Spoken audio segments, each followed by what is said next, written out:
What's up, guys? Welcome back to the Avarice Trading Channel, Avarice Podcast. Today we're going to be doing another movie commentary.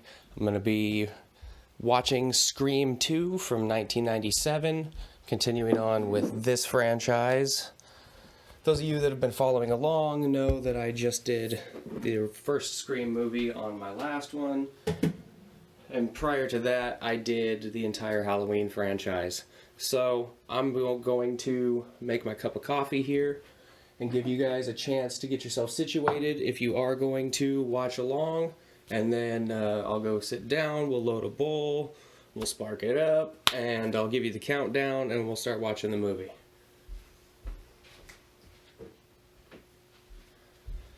So for Scream 2, it's kind of... the original was so original. Allow myself to introduce myself. The first Scream was so original and fresh, and it was such a new idea that it's hard to follow that up with anything even remotely as fresh, original, or new feeling. Especially when you kind of write yourself into a corner. I know that I reference Halloween a lot, but it's kind of the penultimate horror franchise. So a lot of the reason that people really want to tune in and watch sequels of Halloween movies is because there's so much mystery around Michael Myers, and they want to find out more about Michael, and they want to see why Michael does what he does or what he's going to do next. It's really based around Michael. Yes, in a lot of the movies there's either Jamie Lee Curtis or Danielle Harris there for him to pursue, and you have some attachment to those characters. But most of it is based around the mystery of Michael. And that's kind of why it is the penultimate franchise, because it's the only one that carries it that way and pulls it off. You have, like, who are your other ones? You got Freddy. He does a lot of talking. He's more out there. He gets into some really wacky shit later on in the franchise. You got Jason, who is bona fide superhuman, ridiculous, can't be killed no matter what the fuck you do to him. So that turns a lot of people off because it's kind of like, what's the point? Michael's right in that sweet spot. And the Halloween franchise is right in that sweet spot where it's just enough to where we're intrigued, but not enough to where we get bored. And like I mentioned in my last commentary, I really think that people have a need or a want to offer conjecture and state what their opinion is and what they think about a certain thing, and try to offer information or an opinion that they think is unique and that nobody's ever heard so that they can get adulation for it. And the Halloween movies, I mean, fuck, that's kind of what I'm doing here, let's be honest. The Halloween movies allow a lot of room for that with the Michael Myers character because, well, at least at the beginning, because so little is explained and he doesn't talk and we don't get overexposure, at least in most of the movies, of him as a character. People get to have those conversations after the fact. Well, what do you think here? What about that? Does Michael kill kids? All these sorts of things that you don't get when a movie comes out and explains itself openly. So the Scream movie, the original one, while a totally unique idea at that point and executed marvelously, it's one of the top, probably in the top 5 horror classics, I think. That might be a generational thing because I'm younger. But it's so unique and awesome, but it kind of ties itself up really well at the end.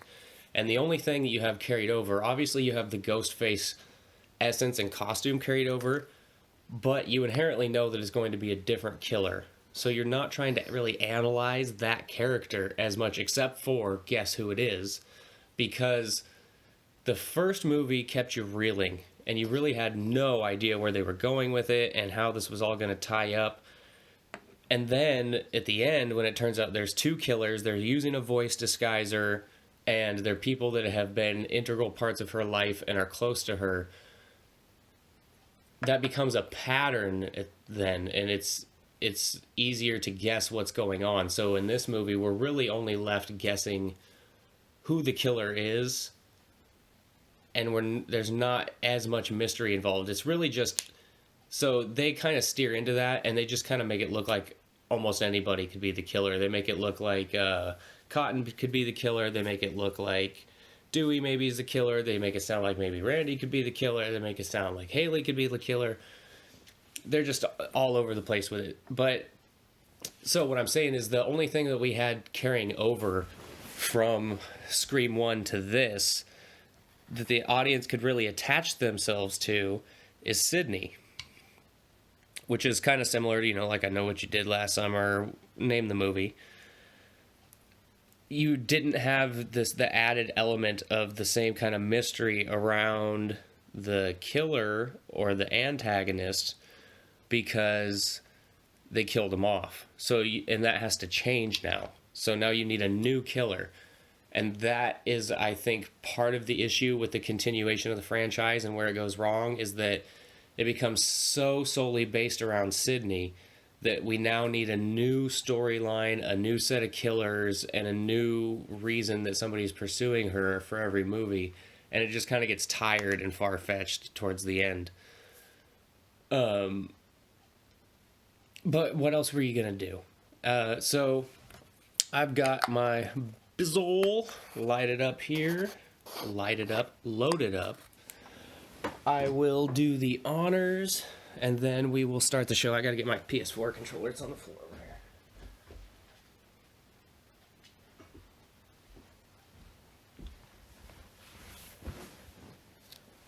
here. So basically what I'm saying is the format that they left themselves with didn't lend itself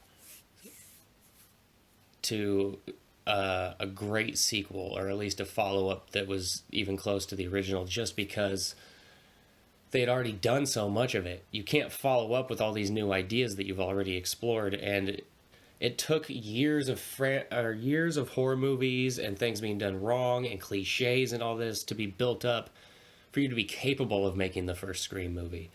So then just try to follow it up with another knock it out of the park movie. It comes off semi-generic, I gotta be honest. It's just not nearly as good as the other one. It's still plenty watchable, but it's way more so-so of a horror movie than the first one is. So, if you are going to smoke along with me, now would be the time. Here we go.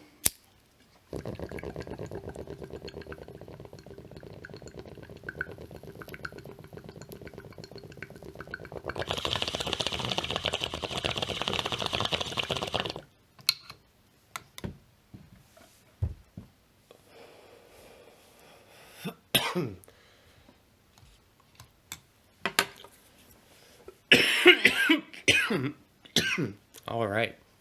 So, get your video playing apparatus primed and ready to go, whatever method you're using to watch this film.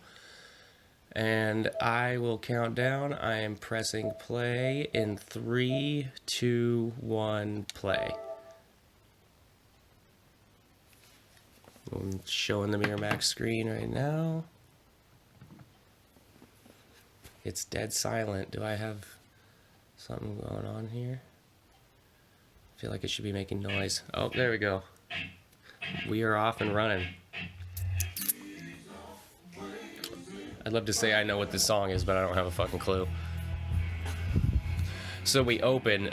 Wes Craven is extremely meta. He loves working in examinations of films into films, and it kind of becomes this like,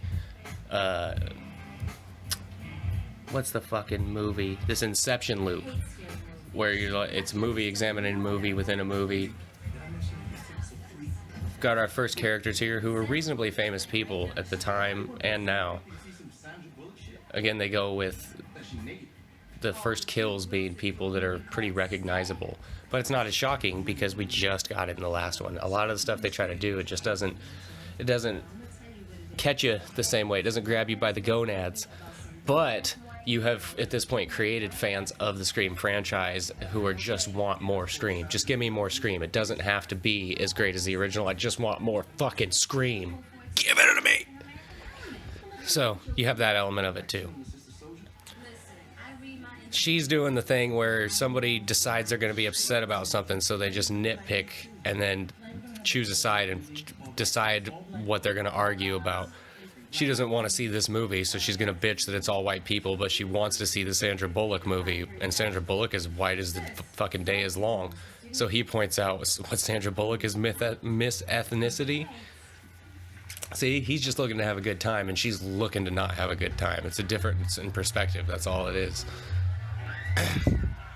But anyway, the Wes Craven being meta, or loving to explore meta ideas in his films, like I was saying before, he has decided to recreate the original Scream within Scream 2 and call it Stab. So there's actually a movie about the fictional character Sidney Prescott. So this is like a recreation of Scream 1 within Scream 2. And it's even funnier when you consider the Scary Movie did another recreation of the scene on top of it. So the opening scene in Scream has all these has 3 different versions. I don't even know you, and I dislike you already. I'm not as familiar with the Friday the 13th and Nightmare on Elm Streets, frankly, because there's so many of them, and they just kind of got tiresome to go through. And I don't have the storyline and lore as pieced together. I forgot. Where I was going with that is Wes Craven created Nightmare on Elm Street, so I believe he had one of those where the movie was about the making of another movie, and Freddy actually came to life and started bothering the people who were doing the production of the movie that was supposed to be about him, something to that effect. I can't exactly remember, but he loves exploring those ideas.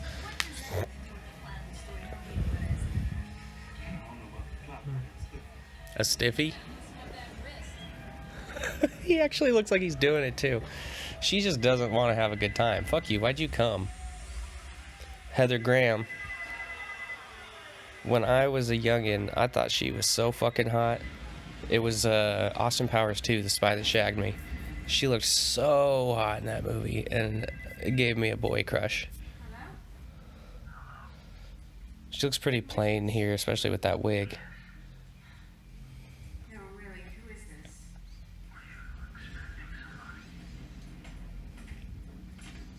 No. Considering this is supposed to be a movie created within this fictional storyline, they got it pretty spot on. It's almost exactly the opening scene from Scream 1, and since nobody survived to tell how that actually went down, they did a pretty good job writing this, if you consider it. Give me some money. I need to get some pop. You got money. I got my money. I asked for your money. Oh, there goes that male privilege. You gotta pay for the popcorn that you don't want. He looks so pissed. I wonder if this is supposed to be their like first date, or if they know if they're a couple.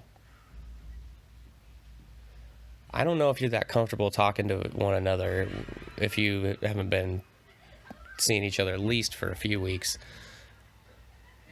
Like, if this is their first date and she's getting her bitch on that hard, he just needs to call it a day. She's not even trying. Medium popcorn, no butter. Maybe that's why he looks so frustrated. Maybe this is their first date and he's like, who the fuck is this bitch? Come on, you chicken shit. It's just a movie. No, it's not. She's acting real brand new. All these kids got killed a couple of years ago in California. I don't know if you guys noticed in the opening, but it said Stab was based on the book The Woodsboro Murders by Gale Weathers. So Gale, who wrote a book about Sydney's mom's death, has now written a book about the Woodsboro Murders, which she was a part of, which would be Scream 1. So the movie Scream 1, now in its own storyline, has a book and a movie made about it. It's here. I don't like that. Sorry if I sound like stuttering Stanley. It's hard for me to piece together my thoughts of how I want to explain what they did here. Excuse me? Supposed to be shiny bullet. Is that a real leather jacket? If it is, it's dope, but it kind of looks like pleather. So stop playing so sounds like vinyl seats.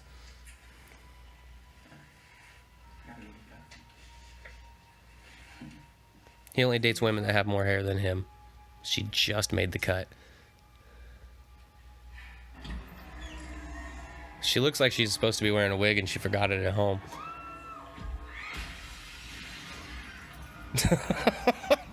Damn, that chick looked legitimately scared.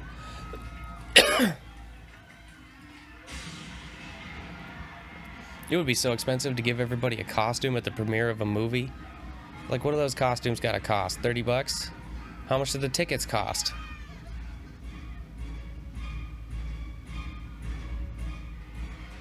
And how are people such fans of this already?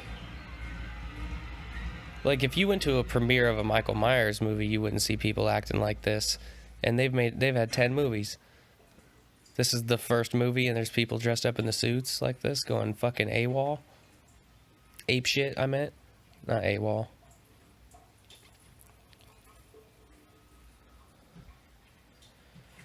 Yeah, look at me like I'm weird. You guys are pissing next to each other dressed up in costumes.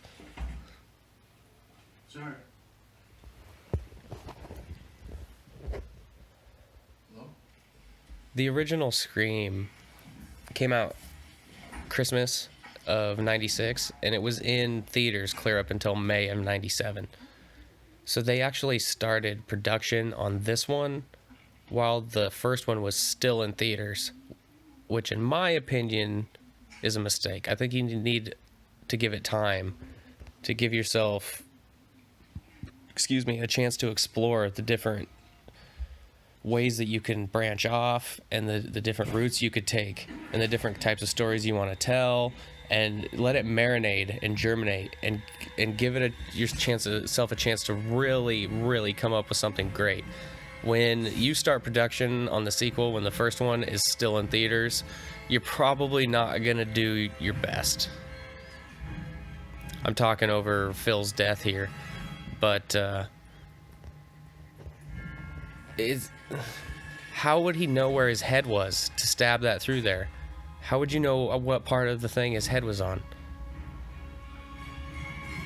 And how'd you know he was going to the bathroom? Because we find out later that this person is trying to kind of copy the original murders based off the names. So he actually wanted to kill these two. It wasn't random. This is the two people that he was going to kill. How did he know Homeboy was going to go to the bathroom? Is he going to hide in there all fucking night? And then how did he know for sure he'd go into the other stall?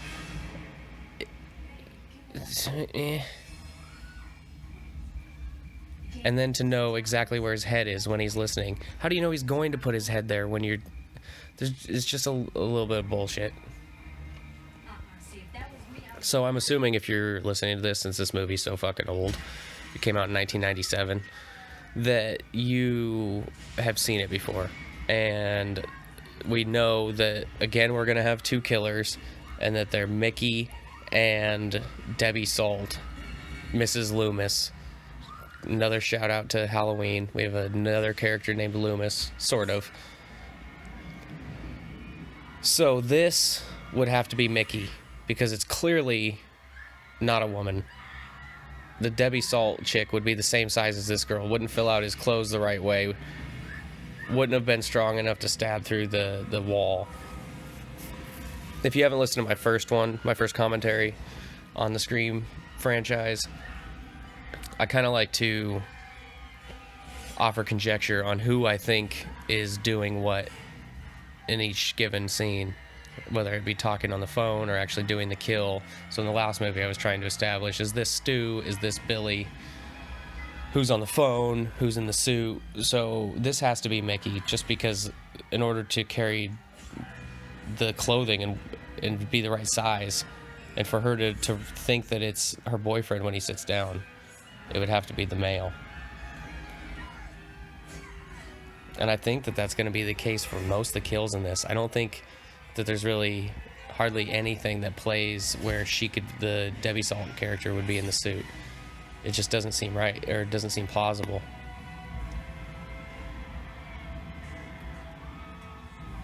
So that's, in my opinion, another kind of hole in the writing.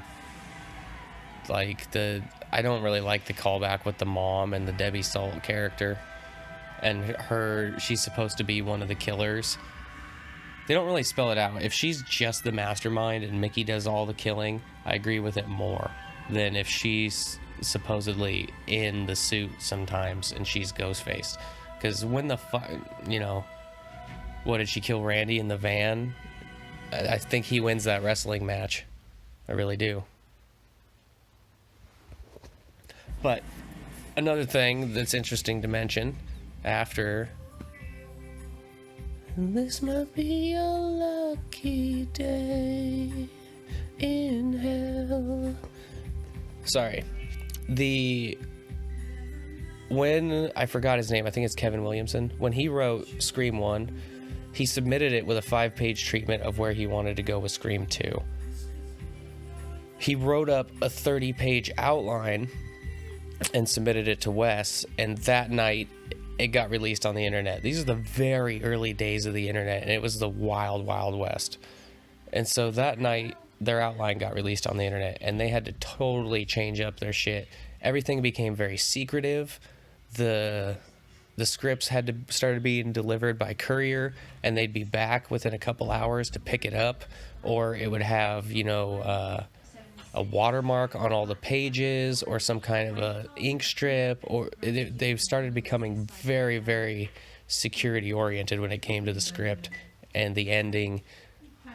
They shot most of the movie before they even knew how they were going to end it, and before they told the actors and actresses how they were going to end it, because they were trying to keep a lid on it so tight.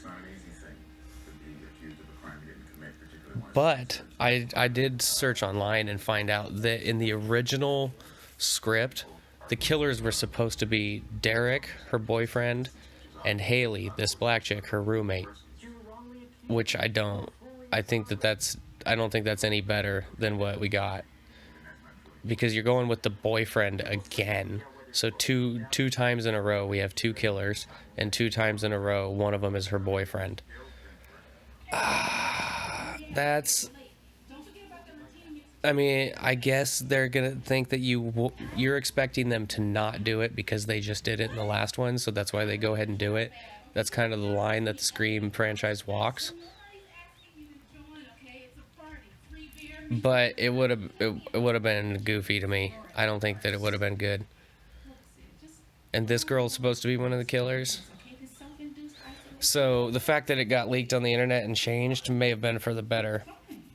We don't know how much of the movie prior to the ending would have been better, though, than this, if that original script hadn't been leaked.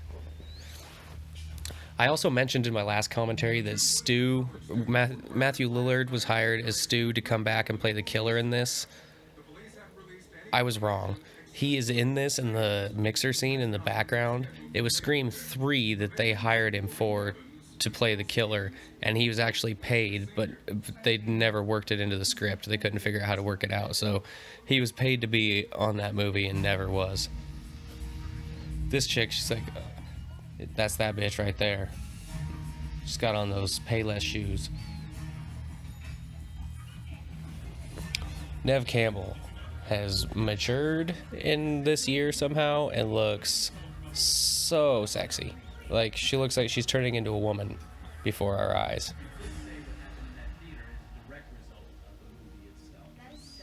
Sarah Michelle Gellar. There's Joshua Jackson. Randy's over in the corner with the parted hair. Not in the corner, against the window. And I don't know his name, but he's a good actor. The Mickey dude is in the middle, right there. It's not about art. I had biology with that girl. This is reality. Thank you. I agree with you. Let me tell you about reality, Mickey. I lived for this. Of course, Randy's taking a film class in college. If I had gone through this experience, I don't mean the murders experience, but gone away to college like them, I would have definitely taken a film class if it was offered. I took like 3 community college classes. Beauty school dropout. And they're going to go ahead and address in this film class that sequels are inferior films because they know the audience is expecting this to not be as good as the original. And we're right.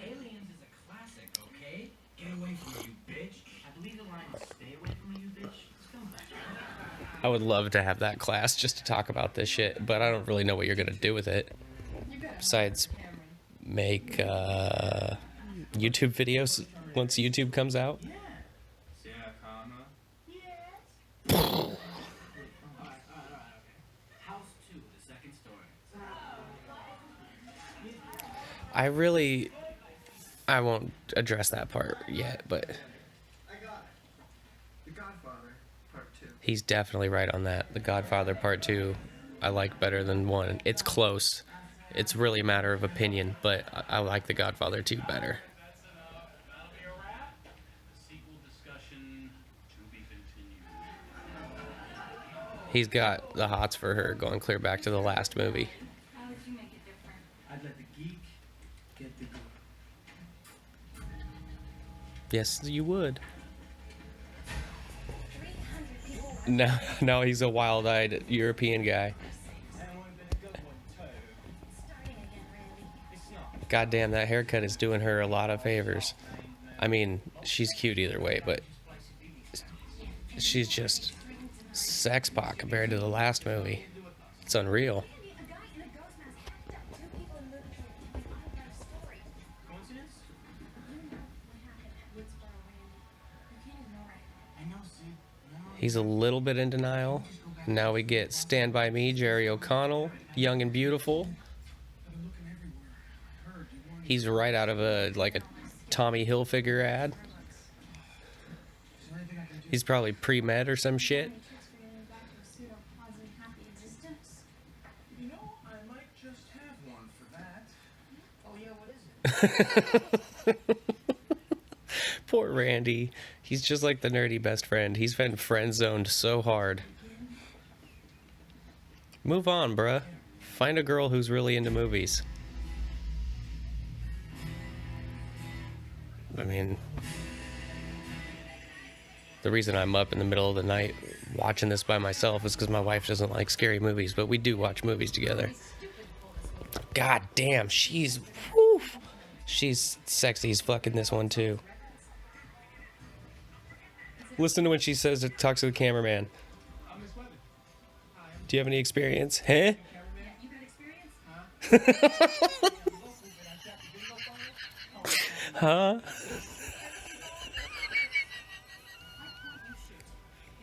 Oh my god. The combination of the dark lipstick, the hair color change, I mean, she is on fire. I know you probably get this all the time, but I just want to say I'm such a big fan of your. So you got a size comparison here. If this Debbie Salt character is supposed to be one of the killers, this is the first time we see her. She's like the same size as Gail, and you would have to assume even more frail because she's like 20 years older. I took your seminar in Chicago last year. And she's been putting up with Roseanne's shit for years, so she's wore out. Oh, thank you. Can't wait to see the movie.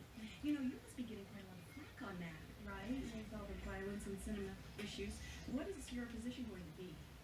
No comments. Miss Weathers, it would be such an honor for me if I could just. So she's kind of having trouble doing her job now as a journalist because she's become the story.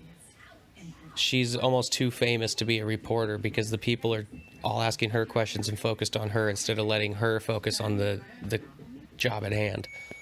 My name is Chief Lewis Hart. That's David Arquette's dad, the chief. Hi, Gail Weathers, author of the Woodsboro murder. See, they're holding the mics up to her. Everybody's focused on her too much. That kind of happened with Hunter S. Thompson.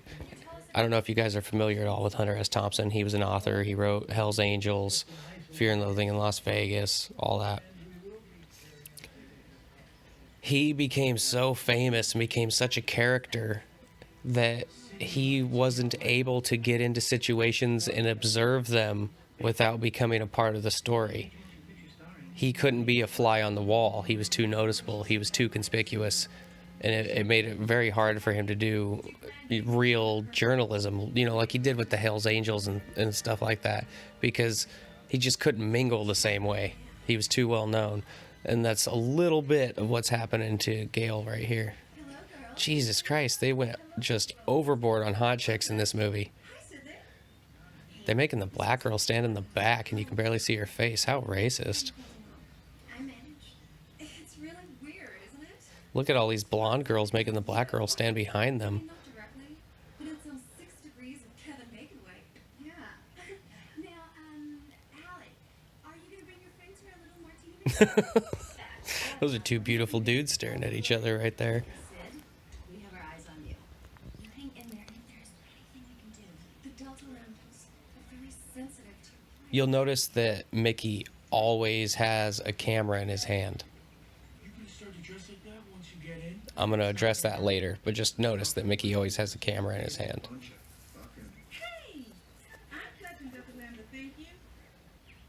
I don't understand fraternities and sororities and all that garbage. I'm not a big fan of joining groups and clubs, and I went to school because I had to go to school. I wasn't going to join extra shit related to school. It's not my bag, baby. I wanted to go home as soon as possible. I heard about what happened last time. So Dewey's back. He looks like he's aged quite a bit. Like, it's kind of... They did a great job of taking these people and making them look a couple years older, even though this was only like a year later. I got my first starring role. Jamie Kennedy looks quite a bit older. Nev Campbell looks older. David Arquette looks older. He's all gimped out now. I don't know if that's part of it. Maybe they wanted him to look kind of like shit, because in the next one he looks a lot better. Maybe he's just all pilled out. If there is some freaked out psycho trying to That's just a joke. I don't know if he really was. she probably already know. Or her.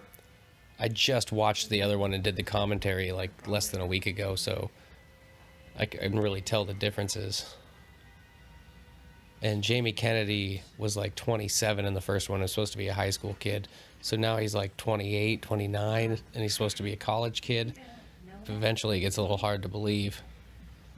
And what's funny is they actually brought David Arquette in originally to play the part of either Billy or Stu. And then you think about him passing as a high school kid, you're like, what? Are there no high school kids that want to be actors? Or at least like 18, 19-year-olds? What are we doing here? I want to make sure you're safe. That's all right. So at this point, if you've never seen this before, when it had first come out, the audience knows that it's going to be somebody involved in her life, kind of what Dewey just spelled out. And so we're essentially just trying to guess who it is at this point. The murder scenes and the suspense doesn't hold the same weight as the last one does, because we're playing less guessing games. We know she's the final girl. She's the person, the ultimate goal of whoever's doing the killing is to get Sydney. And we just have to figure out who in her life is doing it. That's the movie. Hello, Sydney. How are you? Hi. What do you want, kid? Well, I was hoping I might. So to me, the obvious choice was the boyfriend. That's why I don't like the script that was leaked, because Here we are at Windsor College. it just was too... You can't just repeat yourself that way. So the entire time I was watching this movie the first time, I'm going, fuck, they're making it look like it's Derek. Please don't be Derek. Please don't be Derek. I was actually happy when he got shot, because I went, he's not the... Or not when he got shot.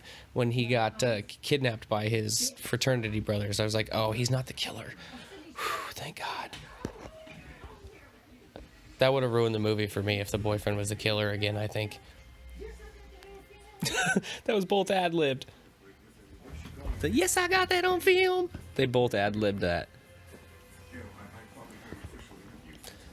Cotton Weary's back. Liev Schreiber. You need to check your conscience at the door, sweetie. So, again, the audience, the first time watching this, we're trying to guess who the killer could be.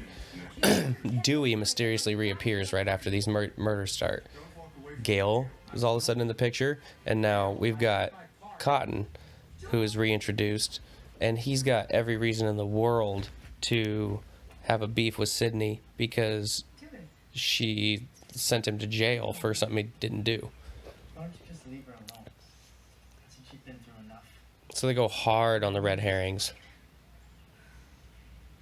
I'm just doing my job. Basically, because that's all they've got. It's just red herring city. He gets hurt in the process. Hey, who got punched here? Again. Well, I don't condone violence, but maybe you deserve it. Page 32. Deputy Dewey filled the room with his body fighting. I wonder if he ever got a cramp holding his hand that way Yes, I do. for that long.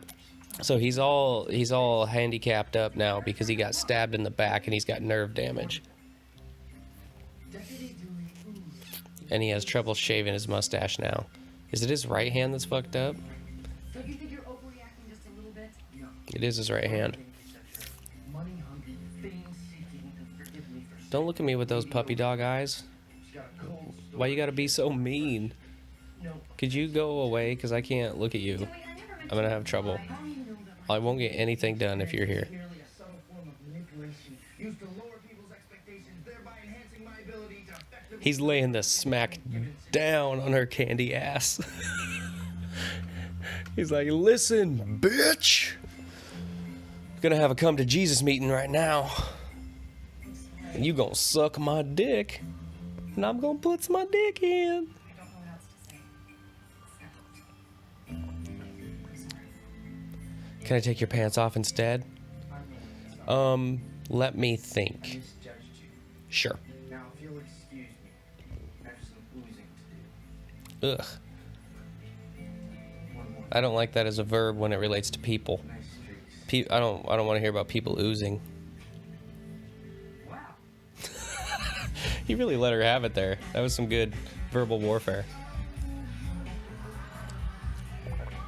Now we're at the AAZ house. For a mixer. I don't know what a mixer is. I guess it's a party.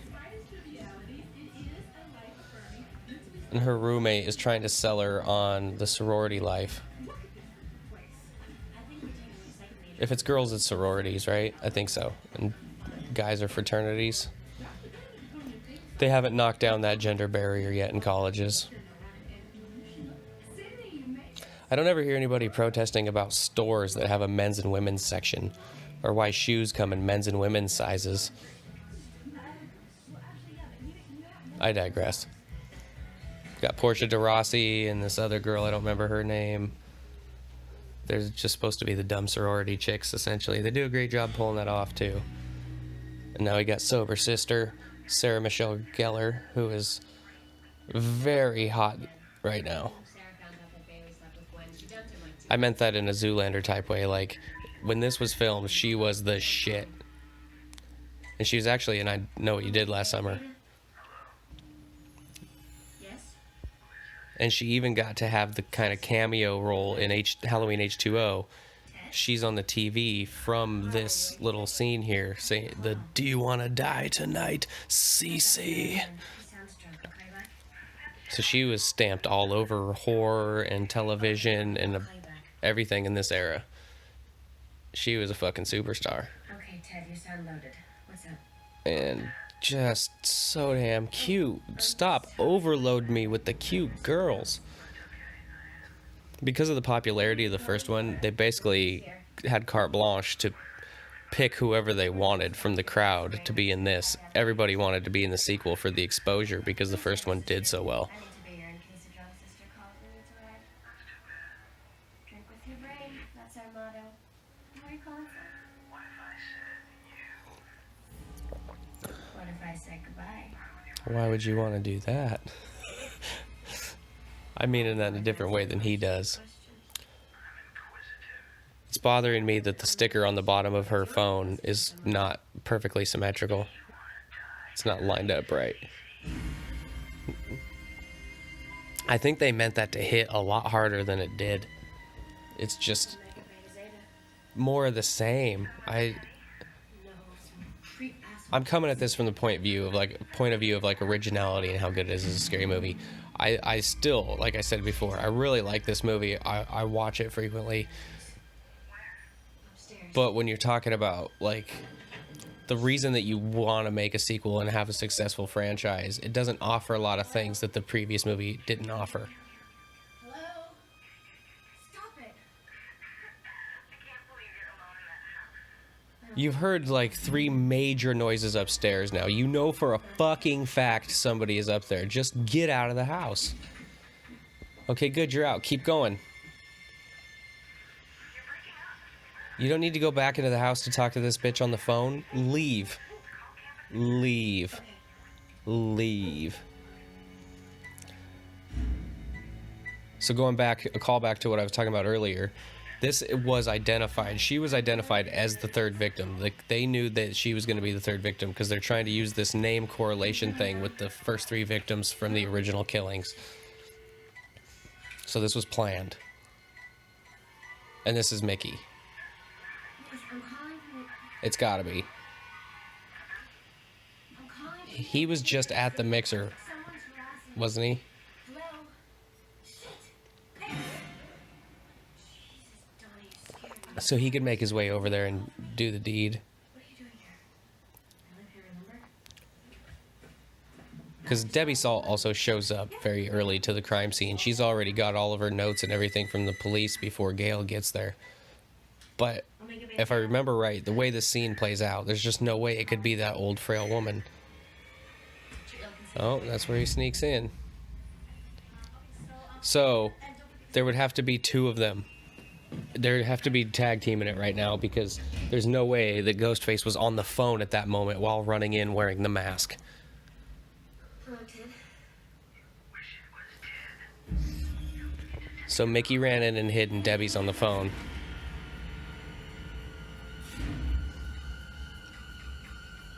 I think the implication is supposed to be that Ghostface heard the roommate say that, but you could have heard that over the handset too. The phone very easily could have picked up that audio.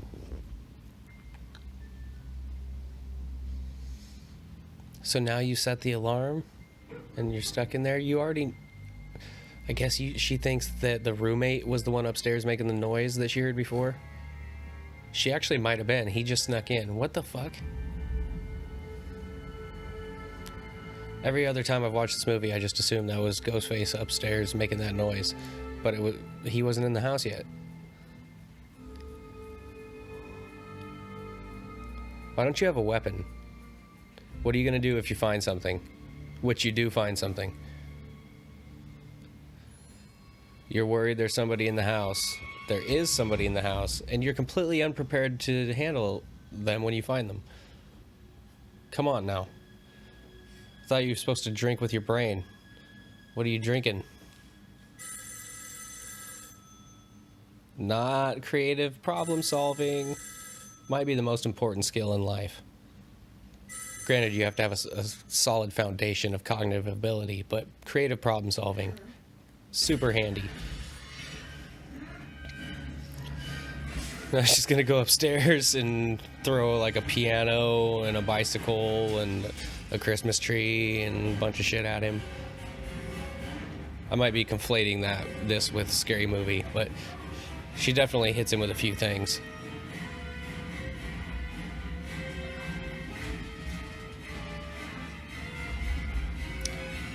Oh. Yeah, that shove through the thing, and now the stabs in the back. Watch the way that he picks her up. There's no way that Debbie could pick her up off the ground like this and hurl her over the railing. You can give me your fucking I'm being sexist, whatever bullshit. That old woman did not pick that chick up and throw her over the fucking rail like that. No way, no how. But that just proves my point that it was Mickey. And Debbie would have had to have been on the phone. The way that they're coordinating this, though, from afar is remarkable.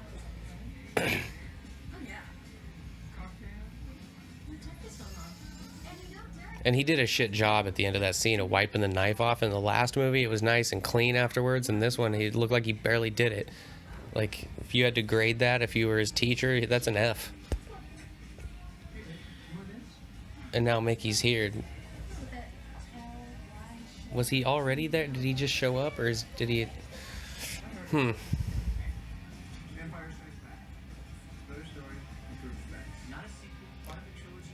I like the little back and forth that these two have because they're both movie nerds. How you doing? Twit's being nice to you? I take it you will not be pledging. He's a great guy to play this character because he's just the cliche college boyfriend. He's just the guy you imagine dating when you're in college. I know I did.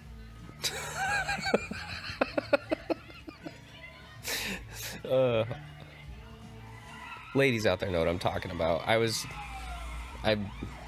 Yeah, I'm not gay at all. I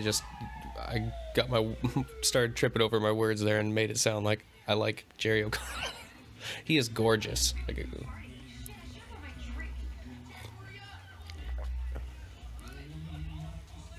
See how Mickey had to run out there and check it out? He wants to watch. And now he's also got to go put on the suit so that he can attack Sydney. See, Debbie was there with the quickness. She's already rolling out because she was nearby making the phone call. I gotta go. I've got a deadline. Joel, let's go. In a minute. It's happening again, isn't it? You'd love that, wouldn't you? See, he's so pissed off. It seems like it could almost be him. Might get scooped. Move it, Joel. Yeah. I have to be honest with you. I'm not cut out for this. I was brought here. Nobody's cut out for this. Who's cut out for this? I'm not cut out to be around murdered bodies all the time. Well, yeah, I don't think it's a natural thing. Then again, through most of human history, people close to you were getting murdered on a fairly regular basis. Warring elements, animals. So, you know, we got this close up on him. Maybe it's him. Here's another red herring shot. We're going to get to a part here in a second that just makes no sense.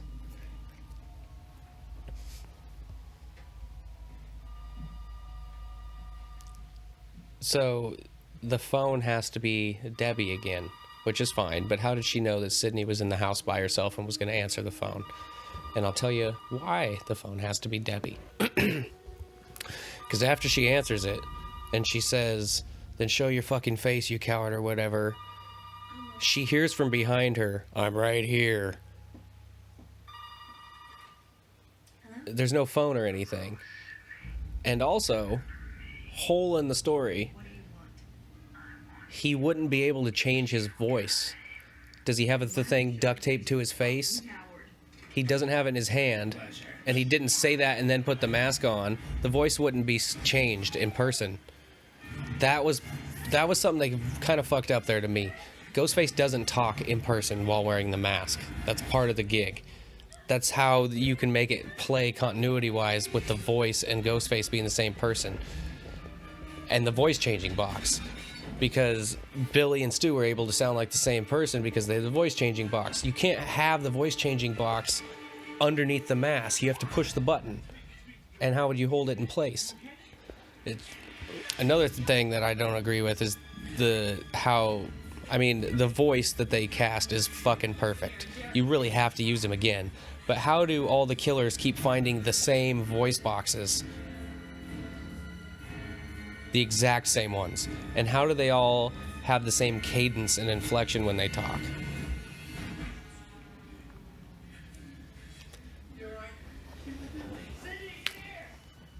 So the first time you're watching this, you really don't know what's going on. You're like, he only got slashed. This is kind of suspicious. Why did he go in there? But Mickey is trying to make a real life sequel. And in the real life situation, she suspected her boyfriend of being the killer. And he's also driving a wedge between them to get her separated and by herself because she's more vulnerable that way. You'll see it as it plays out. I mean, at this point, you don't know that's what's going on at all. But looking at it retrospectively, Easiest interrogation of my crime-filled life. I'm gonna go get a quick cup of coffee. You want? Oh, you're so sad looking. Such a stylish sweater. Not at all. You got a blue suede jacket on?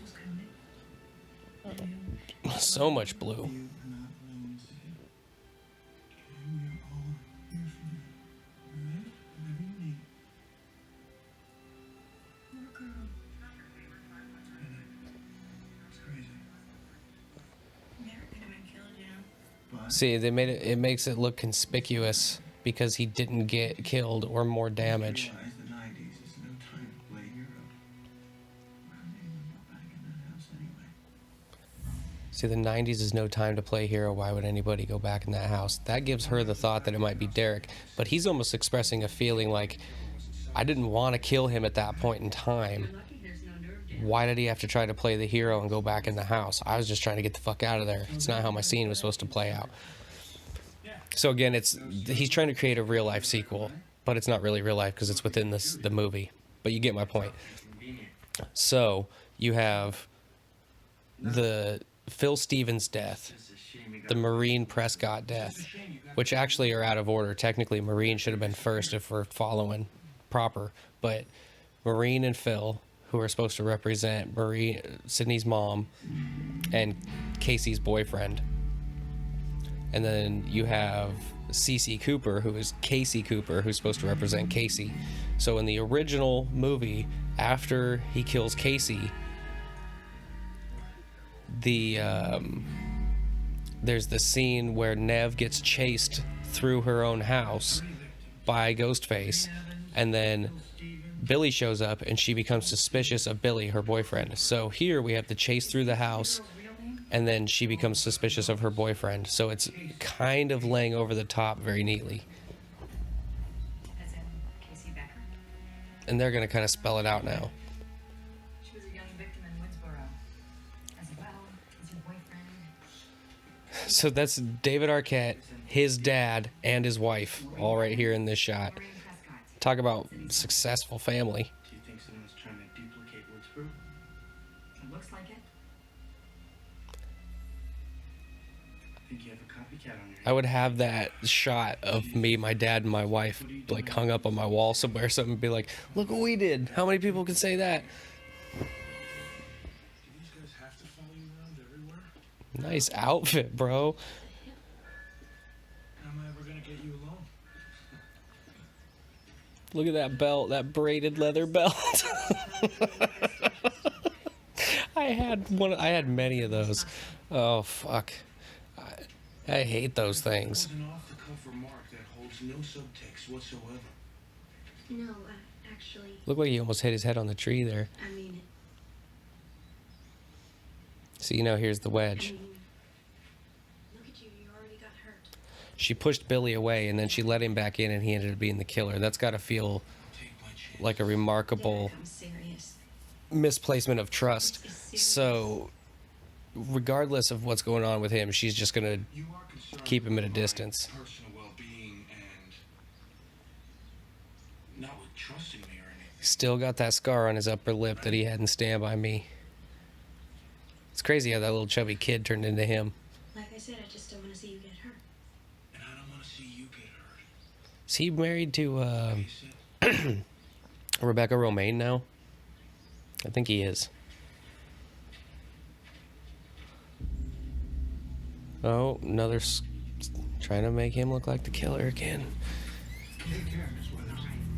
The first time you watch this, all that shit works a lot better. But once you know who the killers are, I guess maybe that's the major difference between this one and the first one. It doesn't have the rewatch value. It's fun to watch multiple times, but you're not as curious about it. You don't want to analyze it quite the same way. You're just like, oh, red herring scene. Oh, red herring scene. Oh, red herring scene. And so once you know who the killers are, the red herring scenes are like, meh. I smile when I catch the killer. And the first one, it was all so unique. And plus, after you find out Billy and Stu are the killers, you can kind of go back and look and you're like, oh my god, it was super obvious Billy was the killer. They were making it obvious on purpose, but they were throwing you so many curveballs that you weren't willing to believe what was right in front of your face. This doesn't have that same thing working for it.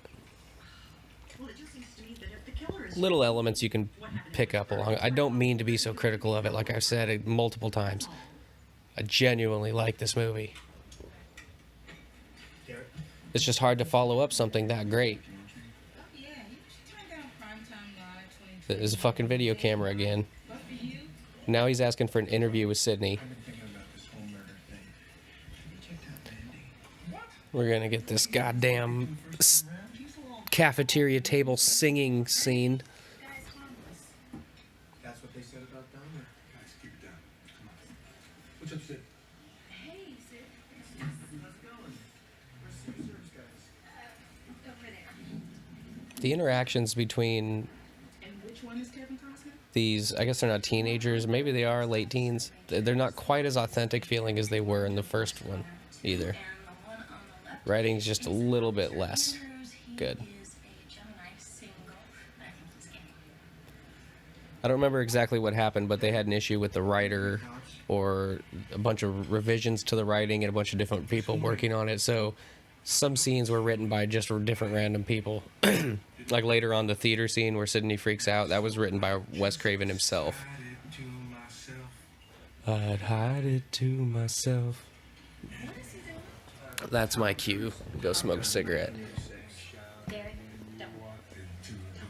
I think I love you. So what am I feeling?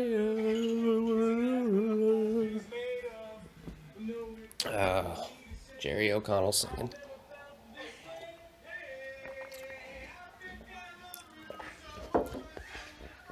I'm assuming they felt that they needed a big event or action on Derek's part to get Sydney genuinely back on his side. So they came up with him doing this big ass out in front of everybody.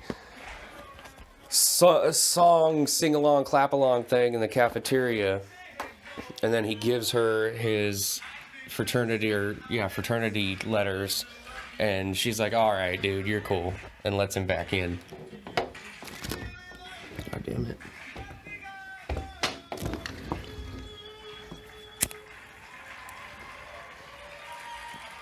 There's another crazy version of the script that I think has like 4 killers in it. I think it's the original 2, Derek and Haley.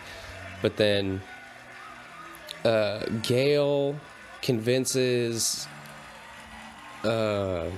Cotton to kill them, but then he kills Gail. I don't remember exactly what the fuck happens, but it was a crazy, ridiculous ordeal. It would have been nuts, though. That's the kind of crazy shit I think you need to up the ante after Scream 1. That is a big no-no. It was almost a little bit too formulaic from the first one. Shake, way, or form. Brother's gonna kick his ass. But it's tradition. It's good luck. Protect you. Yeah, it's a good tradition. Those letters aren't going to protect you from shit.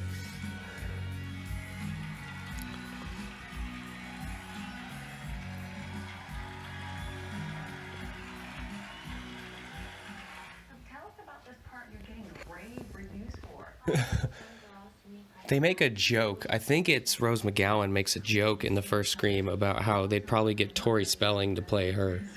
And they actually get Tori Spelling to play the Sidney Prescott role in the Stab movie. They had Joe Blow nobody to play me. At least you get David Schwimmer. I get the guy who drove Jane Seymour's stage clips for one episode of Dr. Quinn. This is Tori Spelling starring in the new film, Stab. And Jamie Kennedy's bitching about who they got to play him in the movie, which is exactly what I would do if something like this happened to me and I was played by some little bit actor. I'd be like, God damn it, they couldn't get somebody good to play me. Where's Leonardo DiCaprio? Johnny Depp was busy. Well, not Johnny Depp these days. That wouldn't work. I've been going through a lot lately, Billy. And my mom.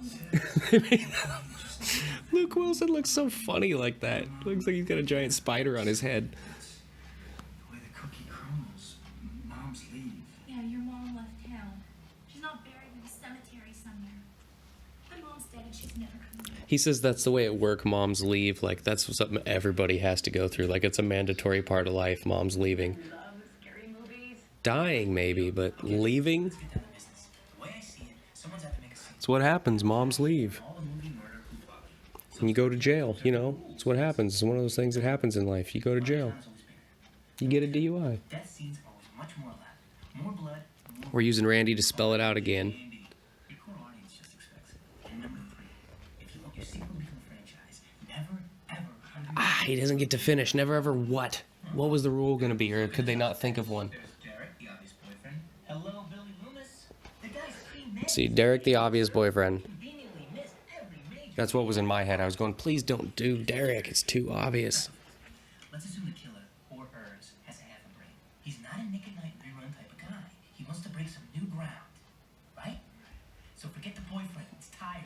I'm not doing as much talking because I'm trying to listen to this a little bit. Mickey, the freaky Tarantino... See, he's on to something here. But then he says, if he's a suspect, then so am I. So they disregard it. And it's like, well, no. Go there. Maybe you are a suspect. Think about how much Stu and Billy had in common with him. Eventually, we figured out in the original movie. So maybe people who have a lot in common with Randy end up wanting to kill Sydney or something to that effect. They just gloss over that. That's why it's perfect. It's sort of against the rules, but not really. Mrs. Voorhees was a terrific serial killer, and there's always room for... And they hint at it there, the Mrs. Voorhees thing. Jason's mommy, Billy's mommy. Come on, Randy. These kids are your friends. Who do you think's the killer? How about Gail Weathers? Gail? That wouldn't be very believable. She can't accomplish that shit. Well, she is vicious. She's an opportunist. Isn't it conceivable she's planning... And she would do some weird shit, like play with the media while she was killing people or something. She'd want too much attention for it. No, Gail's a lot... But then again, Mickey's motive ends up being that he wants attention for being a serial killer, which was a pretty modern motive for the time, because like we were just kind of discovering that we were doing that people were kind of committing heinous acts because they knew that it would get them notoriety. Man, what's with that lip anyway? Because you were stabbed in the back. We hadn't quite nipped that in the bud yet. We were making people famous for mass murder and, you know, bombing buildings and things like that. She's a target. Go on. Let's get some establishing shots. Whew, that shirt. What is it? I'm a little confused here. I mean, with your getting shot, why would you want to be here when the killer strikes again? I mean, I should... Sorry, I keep leaning out the door to ash my cigarette and hitting my phone on the wall. I hope it's not making a noise. The guy got gutted. Now me? He did not get gutted. He got his throat slit. Human being would do, which is get the fuck out of here. First of all, he wasn't. I mean that out. They let the actor for the cameraman heavily influence the direction of his character, and he approached it. He was like, "Listen, as a black dude, I'm not up for all this adventure. We just want to get the fuck out." So the entire movie, he's just trying to get out of there, and then eventually leaves in a cab. Like, it's kind of funny. They didn't know what to do with him. This is a big chance for you. The story is monumental. Don't you want to be a part of that? It was pretty funny though. He's like, "We want like you don't hear about black people like wearing a squirrel suit and flying into the side of a cliff. We're just not gonna do that. We'll stay over here and watch. Let's get some work done. We don't go out in nature and feed bears and get attacked by a bear. We'll just stay away from the bears." You know what I think about your potential as an actress? I know. It's just that with the murders and the movie and I can't think of what this guy's in off the top of my head right now. That voice. God damn it. guys, I don't think There's something I've seen a bunch of times that he's in and I just can't. I know he's in a bunch of shit, but there's one specific thing that I've seen a lot that he's in. Oh, Teenage Mutant Ninja Turtles 2, Secret of the Ooze. He's the professor. That's literally what it was. Oh, God. I'm a little bit embarrassed. Growing up, that was my jam. Secret of the Ooze is my shit. I try to get my son into it, and he's just quite not there. He prefers the CGI bullshit alien Ninja Turtles, and I like the dudes in suits who look like regular muscled up guys. So it all coming. The wars. That's pretty homoerotic sounding, huh?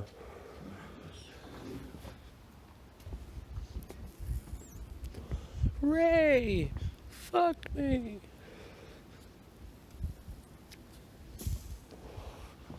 Instead of hip, a hop, a hippie hippie hop, you don't stop a rockin' out a bang bang boom.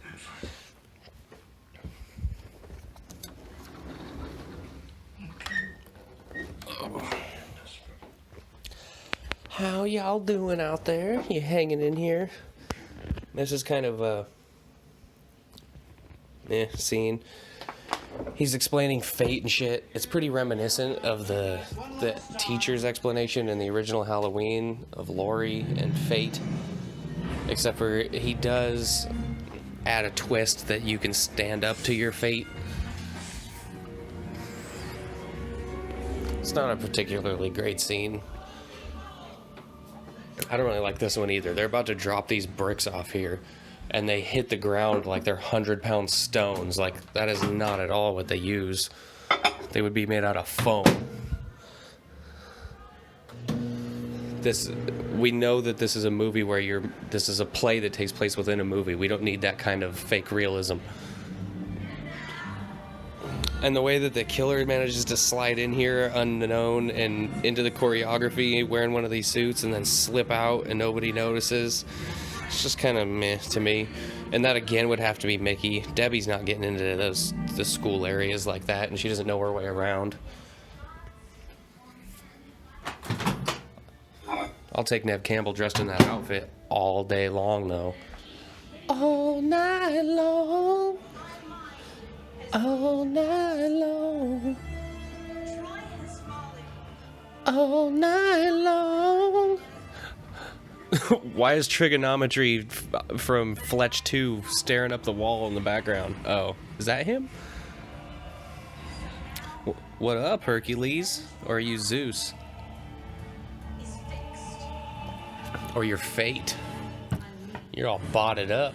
Look at you.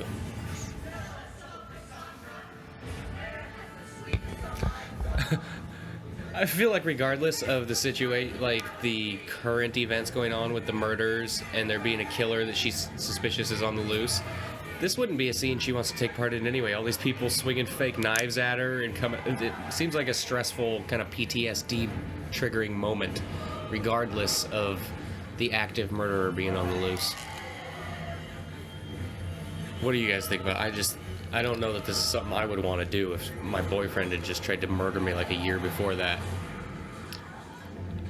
Then again, I don't know what I would do if I had a boyfriend. I don't think I'd like it. Everyone take 5.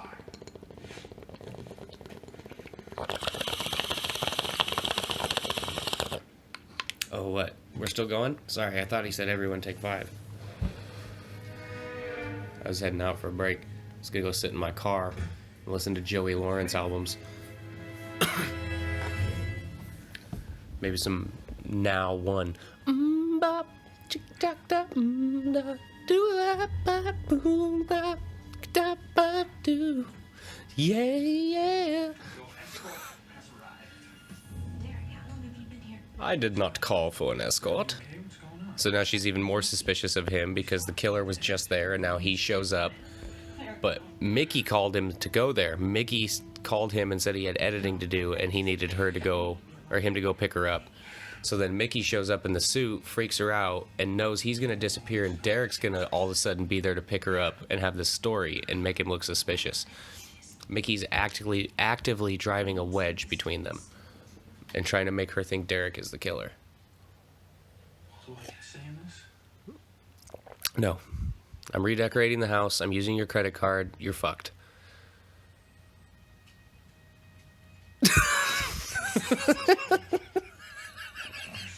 Sorry. Listening to what I said and then seeing his facial reaction was gold.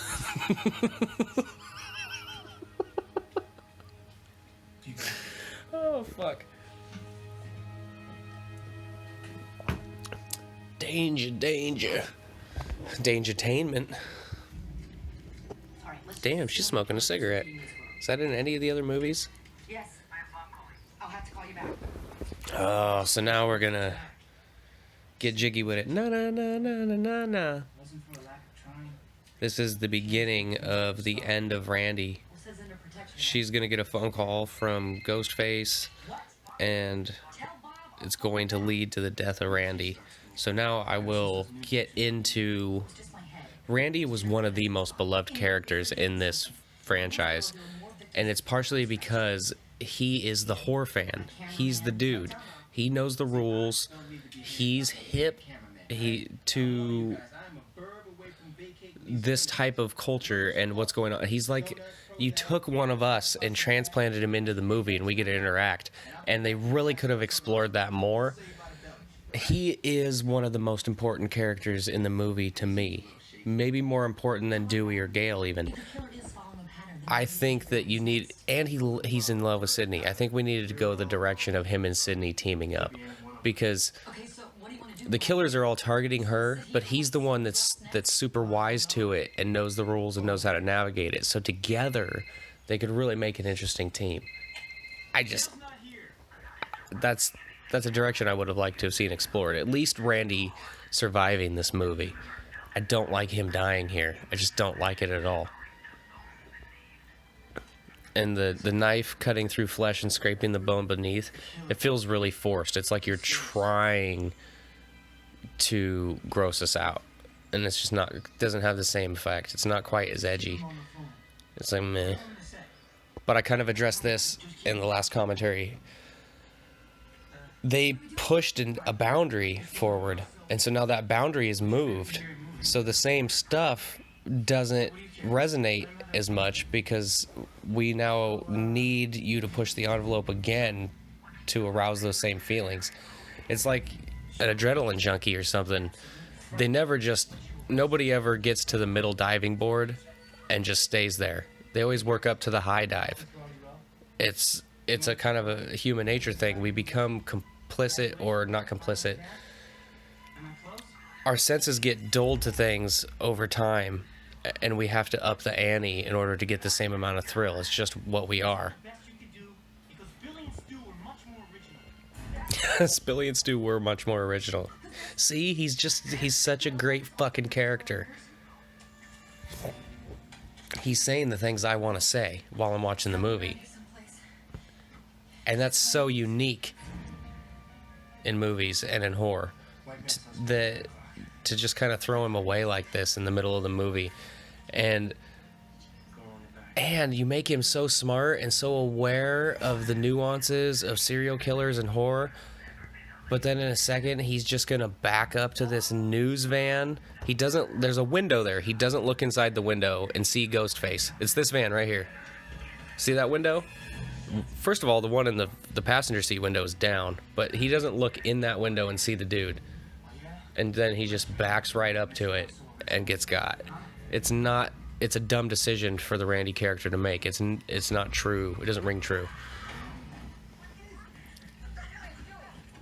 I had that thought earlier in the commentary, but I figured I would wait till we actually got to his death scene to actually address it. It's just a major mistake, in my opinion, to kill Randy. At least at this point in this way.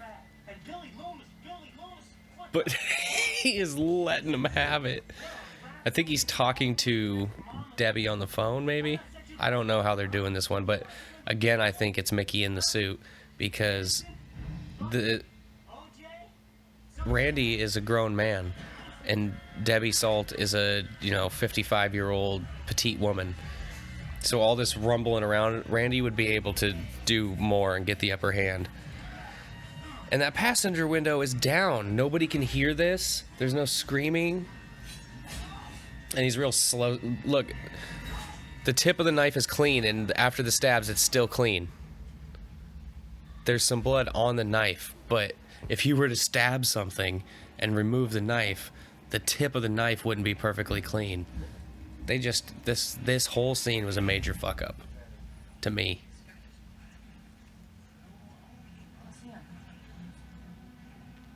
I did like Dewey jumping off that ledge and tackling Homeboy, though. I was busy talking about Randy and didn't address that. Damn, Dunkin' Donuts product placement. And it was actually Homeboy's van. Decent looking kill. Why'd you leave the mask? You're not going to need that later? You didn't think they'd know who did it? Is that a gazebo? What is that thing called? Is this supposed to be the same town? Do they ever address that?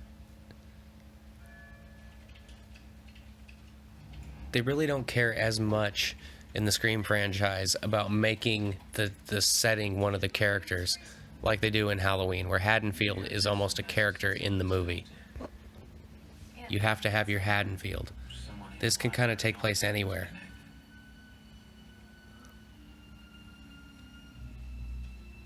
And not... Haddonfield feels like it could take place anywhere, but that's like anywhere America, any small town. This doesn't feel necessarily like a small town, but it's just kind of generic. He's here. Generic city college. How hard would it be to figure out? Look at this. Isn't a big room. Somebody in there is sending her those messages, and she should be able to recognize one of them. It's somebody who knows her, who's involved in her life, unless they hacked into the system. Mickey or Debbie is in there. And now another red herring. He's the one that perhaps makes the most sense. He has the most legitimate motive, in my opinion, for wanting to kill her in a realistic sense. The Debbie Saul character has a realistic motive, but I don't like the character even being in the story. Cotton, on the other hand, she put him in jail for the murder of her mother, and he didn't do it. He has a legitimate beef there. It would not be out of the realm of possibility for a switch to be flipped and him to have a vendetta with her and decide to kill her. It's totally realistic. What he's actually doing is he's so hungry for fame in his 15 minutes, and he knows that he has a story that people will buy and want to listen to. He has something to sell, and he just wants an avenue and a platform to be able to express that and try to make his bones and manufacture some type of a career or at least a financial gain out of this. What was smart on Liev Schreiber's part is he chose to play the role in a way that made it seem like he could be the killer, even though he knows that really the goal is this fame. Between the movie and the book, people know the truth.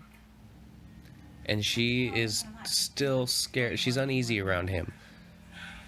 She accused him of, how could you not be uneasy around him?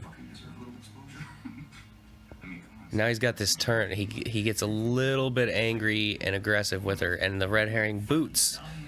Red herring inside a red herring. He's not being unreasonable at all. If this all had happened to me, I would probably be talking to her in the exact same way. Think about what she did to him. Think about sitting in a jail cell for that long for something you didn't do, and then getting this little cooperation from the person who put you there. He should know better than to do this fucking blow-up move, though. They tackle him as if he's the one that was doing the computer thing, though. The computers were all back there. So how would he slipped by you and into the hallway, started talking to her, and then came back into the computer lab? One more time. Yeah? Why did you attack Sidney Prescott? Attack? What is this, New York Times? Are you just making shit up now? I have a very complicated past. Attack. I didn't think that was a crime. No, but homicide is. Okay, then book me. Another great point. I like his character. I don't know about homicide, but you definitely got me for raising my voice in a public library. Why did the score go all sinister there? Like he said something really terrifying. He made a joke. That was funny. He broke the sanctity of the silence in a library.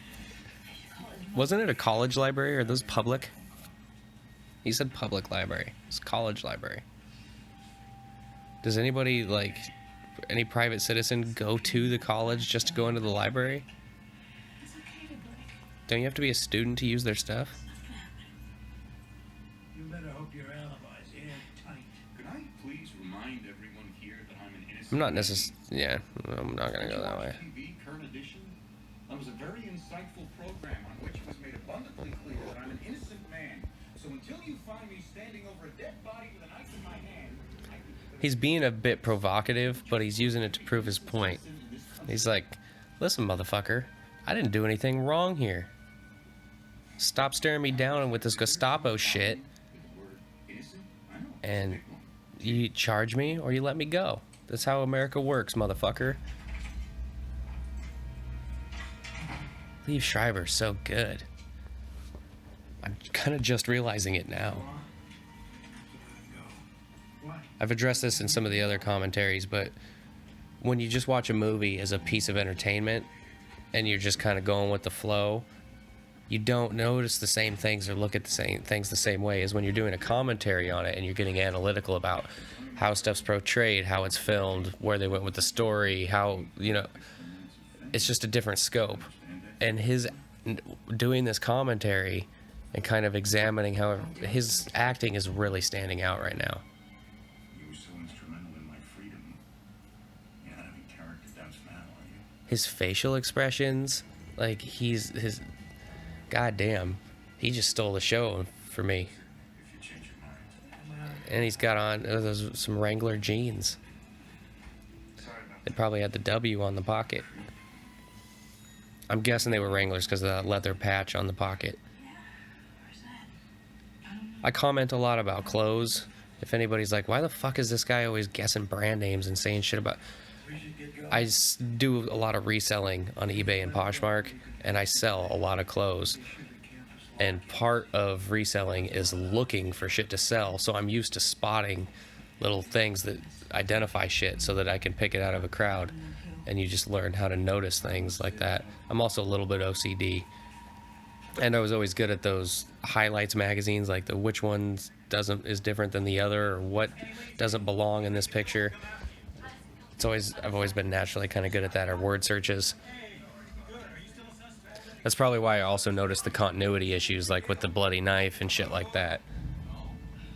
It just sticks out to me. It's like a record scratching in my brain. My brain just goes, what the fuck was that?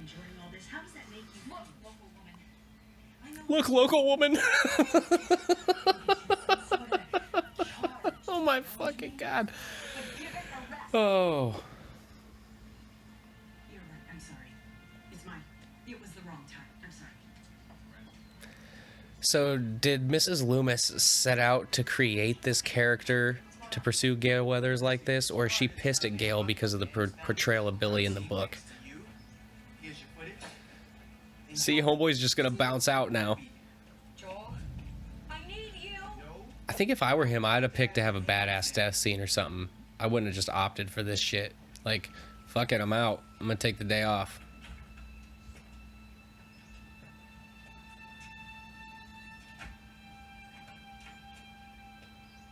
I feel bad, Dewey.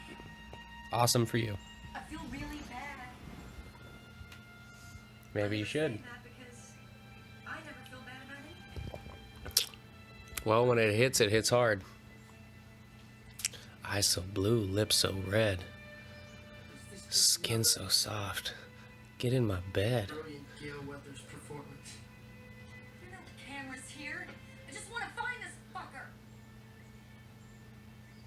Your shoulder stripes look a little bit weird, but I don't really care. Get the fuck over here.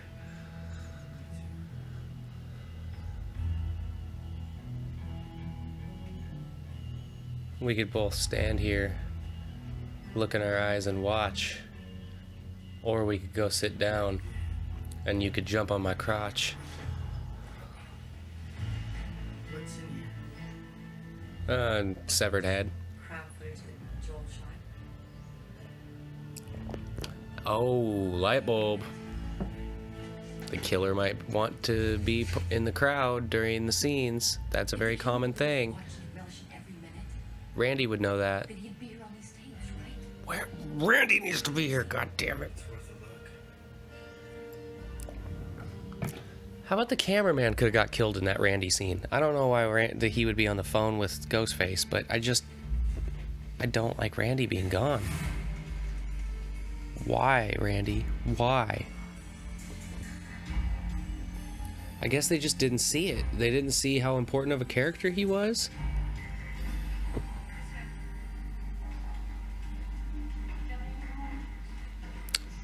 That jacket she's wearing is weird. Can she just take it off and have that white tee? Because that was doing it for me.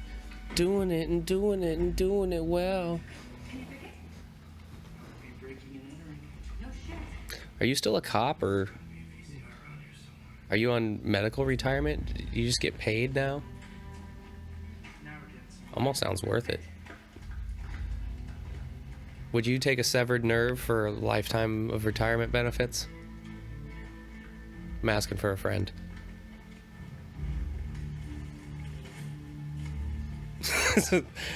For you kids out there, that is called a VCR, and what they're going to put in it is a VHS, or video cassette tape.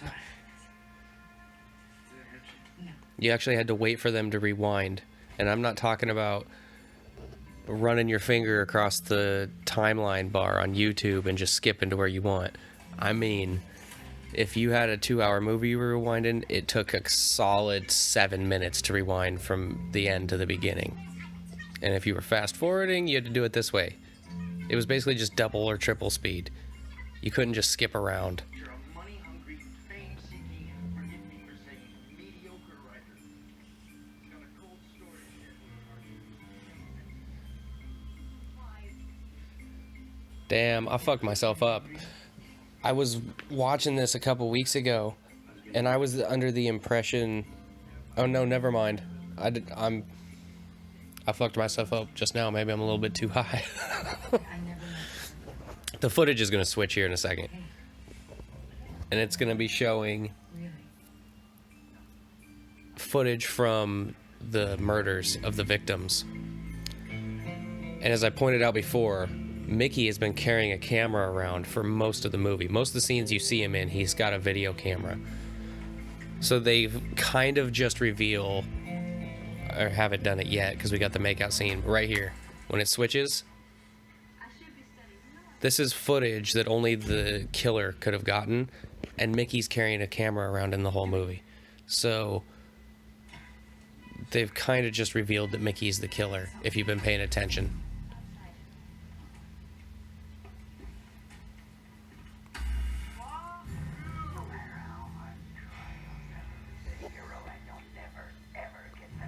And for sure, yep, so Mickey with the video camera in the truck. And now we got a live feed from up in the room. And so this would have to be Mickey, because he's got the camera, unless he passed it off to Debbie. I wonder how often they met and coordinated, or what their deal was.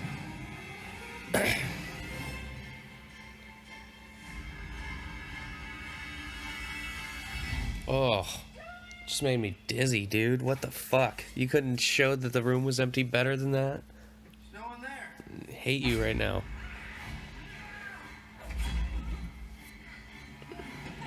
Snow on the TV. Youngins, you don't know what that life's about. TVs don't even do that anymore. That was the worst. You go to turn your shit on and that's going on. Mom! No, that wouldn't have done me any good. I just fuck around with shit until I figured it out. Or determined that it wasn't anything on my end. I learned how to hook up electronics and shit at a young age out of necessity. Because, for instance, if I wanted my Sega Genesis moved from the living room into my bedroom so that I could play it, because my parents were generally watching TV or a movie in the living room, I just figured out how to move it, because nobody was going to move it for me. And so if I wanted to do it, I just had to do it. And then you come to realize that it's not that difficult.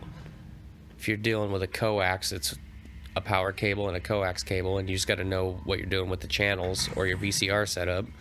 And if it's RCA cables, they're color coded. You put the white one in the white hole and the yellow one in the yellow hole, put your TV on the right input setting, and you're fucking good to go. So you become self-reliant and you learn. I like this studio space. This would be dope.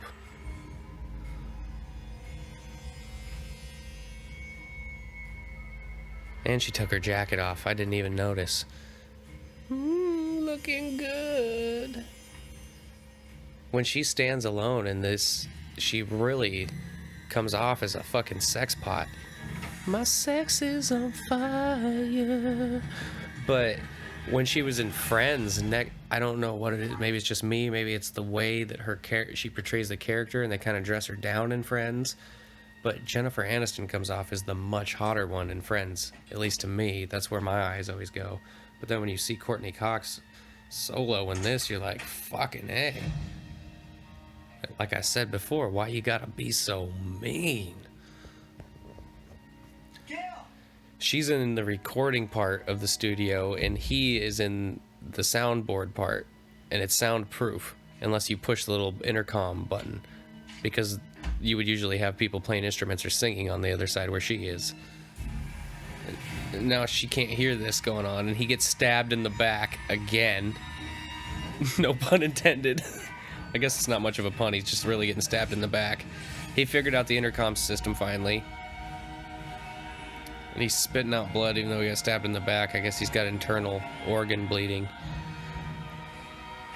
And he manages to survive this again. This is not the greatest and most realistic. And that blood didn't look like it had, or knife didn't look like it had blood on it when he was holding it down there at his side. Solid move. That's some quick thinking.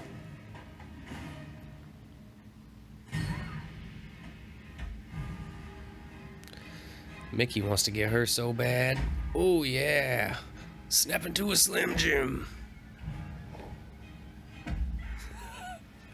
It's like they captured him and put him in the zoo. It's the ghost-faced attraction at the zoo. Oh my god. I just came up with a great idea. The serial killer zoo. I mean, they're not people, right? They shouldn't have the rights of a person if you're a legitimate serial killer. You're basically a lion or a tiger. It may be worse because they're just operating on instinct and self-preservation and necessity. You have far more cognitive ability, and you're choosing to inflict pain on people that you know is vicious in nature. And so to take a serial killer and put them in a cage for people to walk around and look at, maybe it's not the worst idea in the world. It's better than Death Race. Just seeing Ghostface in that fucking soundproof room slamming shit into the glass. Like, what if you put one on one side and one on the other? You know, you have Jason on one side and Michael Myers on the other, and they're just sitting there trying to get through this bulletproof glass to each other. You have to worry about the supernatural elements, I guess, and make sure if you're going to put them in a box, you put a lid on the box. You have to have some Hannibal Lecter shit going on with them. See, he was kind of in like a zoo thing. Prison is just like a zoo without spectators. Why not take the famous ones and make it a spectator thing? I'm telling you, could make this work. Every once in a while, like every 10,000th idea, I have a good one. Back in like 10 years ago, I wanted to somehow make Michael Vick dog chew toys. I thought that would be a good seller, but you'd run into licensing issues. You can't actually make it Michael Vick, he'd sue you. Unless you get him on board, but I don't think he'd want to steer into it in that way. I also wanted to come out, remember when the person sued because their foot-long sandwich wasn't a foot long? I wanted to come out with a keychain that was specifically made for checking the length of your foot-long sandwich. It's essentially just a tape measure, but the marketing behind it would be that it's for checking the length of your sandwich or hot dog. People do foot-long dogs or coney dogs or whatever. So it's the keychain food length checker. This is apparently supposed to be his punishment for giving that necklace to Sydney, which is a horrible offense in the fraternity world. It's a lot of douchebag shit to me. Like, who gives a fuck? It's a set of metal letters. At some point, that passenger door was replaced. The protective runner went down the fender, wasn't on any of the passenger door, and then picked back up on the back door. If we tell you, we'll have to kill you. Funny. Don't ask, don't tell. Yeah, fucking right. Car windows are so hard to punch through, and that's a police car. Give me a fucking break. And then he opens the door. Solid move. You couldn't pull your gun out in the car? See, they do this kind of weird marriage between a regular-ass car and a police car. Like, they can't open the doors and it has a cage, but it doesn't seem reinforced or secured or upgraded at all. It's a piece of shit. This isn't exactly making sense to me. Shoot! Don't talk. Shoot. Well, he's still got the gun. He can still get off some shots. He's gonna die anyway. Shoot him! Oh my god. I don't like this. This cop has a gun, right? Like, he could get some... I would fucking get some shots off. I'm a novice. You're probably gonna die. Shoot that motherfucker. He's trying to kill you. What's gonna happen that's worse than that if you... This isn't bad. It's a pretty good death, but the last, like, 2 seconds before they hit that, you could tell that was just like a crash test dummy laying on the hood of the car.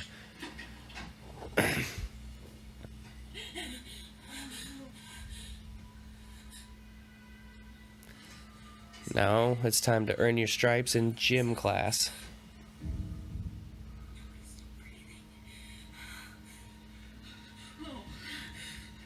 Strangle that motherfucker if you can.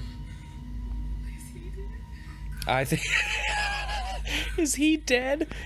He has a pipe that looks like it's 2 inches in diameter through his head. I think he's dead. He's gonna have trouble walking through a doorway if he's not dead. I think if I blow air into it, maybe he'll fall off the hood. Look at that old ass seatbelt.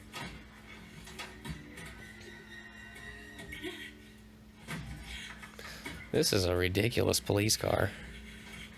Is that plastic? No, I guess it might be metal. Looks like they just went to the Home Depot and nailed up some shit there. She got through there like it was nothing.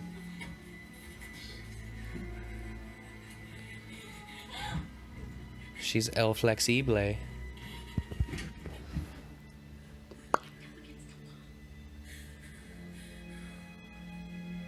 Start clocking that motherfucker. What's the worst that's gonna happen? He's gonna wake up and be in better shape than before you clocked him? Start going with throat and dick punches. Gouge out the eyes. Go full psycho mode. Lose it. Turn into Vin Diesel in Fast and the Furious. Just start hitting him. And don't intend to keep hitting him. But by the time you're done, you shouldn't be able to lift your arm. Now you gotta move. You just honk to the horn. Now's not the time to move slower. Shit or get off the pot. It's not making it easier to move slow. This is like when people are in a weird traffic situation and they just start going at snail speed. It drives me fucking nuts. You're putting yourself in the radius of danger for a longer period of time when you take your time like that. Get the fuck out of the way. That's how I feel about it. It might seem a little bit more reckless and haphazard, but I am out of the suck zone, as it were. Like that. The opportunity for something bad to happen, as far as the amount of time that I'm in that, is very short. Whereas somebody who's like, oh my god, I gotta hit my brakes and barely go around. You're in that origin point. You're near it way too long. I could have gotten out of this car 6 times by now.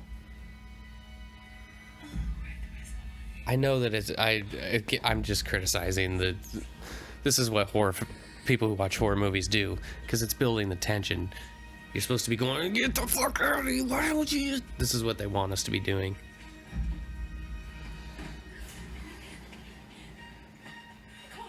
Now beat the fuck out of him.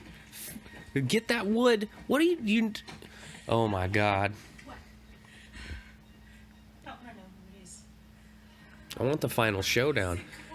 Open that car door, drag his ass out, and start beating him with something that's laying on the ground.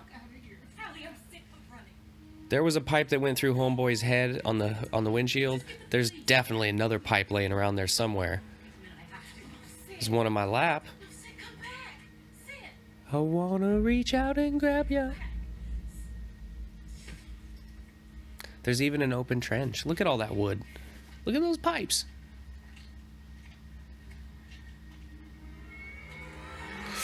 Man, now he's gonna give you the pipe. Yup. Probably in your butt. Oh shit is right. What? Oh my god. And now I'm dead. Oh. Didn't have a lot invested in that character.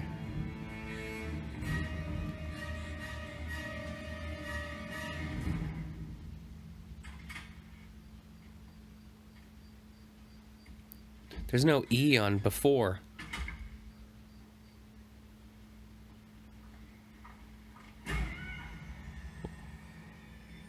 Ooh, super red herring. He even got blood on her pretty white shirt. Why do you have blood on your neck? Did you you have an itch afterwards? I wonder if he got the blood on his hands and he's sitting there in the fucking effects team and he's like, I gotta itch my neck. And they just said, just go for it, man. She's so suspicious of Cotton that she doesn't realize that Debbie is...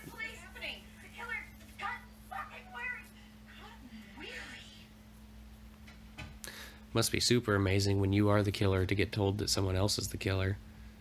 You've done your job well.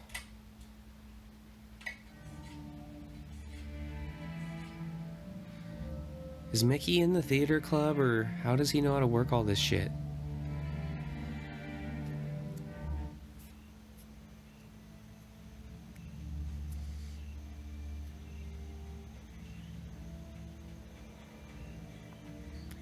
Beautiful college grounds, by the way. It's odd how pretty stuff looks when it's on film, but if you're standing there, you don't realize it the same because you're not looking through such a narrow window as the frame of the camera. You almost get drowned in how much there is to absorb around you, whereas the camera can focus on a very specific point and allow you to really absorb the different elements of it.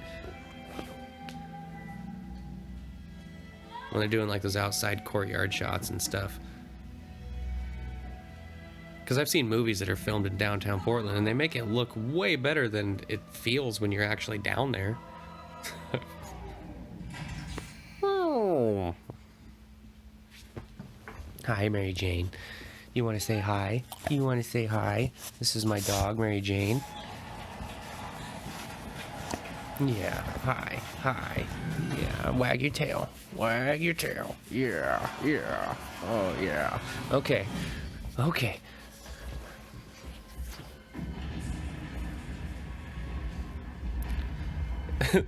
There's a blue cup, a beer bottle, and a beer can. Oh, they were having their party here. I was going to say there's a homeless person hanging out in the theater.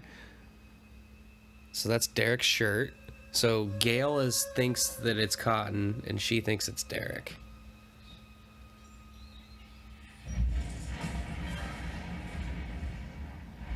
That could have been a way to go with it. What if Derek was secretly Cotton's half-brother or something like that, his younger brother, and Cotton recruited Derek to go after Sydney in this way? That would be a cool twist if they were the killers.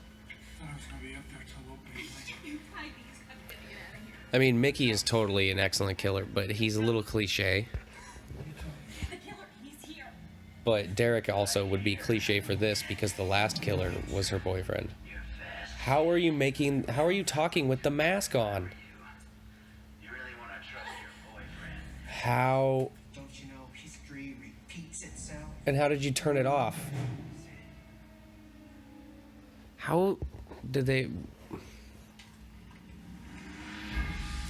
Is it built into the mask? I don't understand. Surprise, Sydney. Since Derek here, So the thing is shoved into the mask. How he didn't reach up and turn it on and off. I don't like that still, even if they're trying to explain it like that. City's crazy. You know me better than that. Come on, Sid. I gotta have a partner. We couldn't have possibly done this alone. I wish I could remember his name, but the actor playing Mickey is so good at being crazy. It's okay, Darren. You better. Sid, he's lying. Sid. Sid. You can see the opening in the rope where they're going to shoot him, Boyfriend killer, boyfriend killer. where they need the squib to go off or whatever they used. What do you think, Darren? If it shows his chest again, you'll see the opening. No. I'm gonna fucking kill you. Fucking kill you. You are dead. Dead. See how that, yeah, you get what I'm saying. They probably had to put some type of appendage over on his chest to make the blood squirt out like that, and it was easier to hide it if he had the rope around him. It's interesting to think about in situations like that, which came first, the chicken or the egg. Did they already have him all tied up and shit like that, or did they realize later they were going to need to hide this effect, and so they decided to come up with a situation where he's tied up? I like to ponder things like that, but I'm a weirdo. Deal with your trust issues, Sid. I mean, poor Darren. He's completely innocent. He's such a great boy, too. He's bright and funny and handsome. He's the singing voice that he was gonna be a doctor.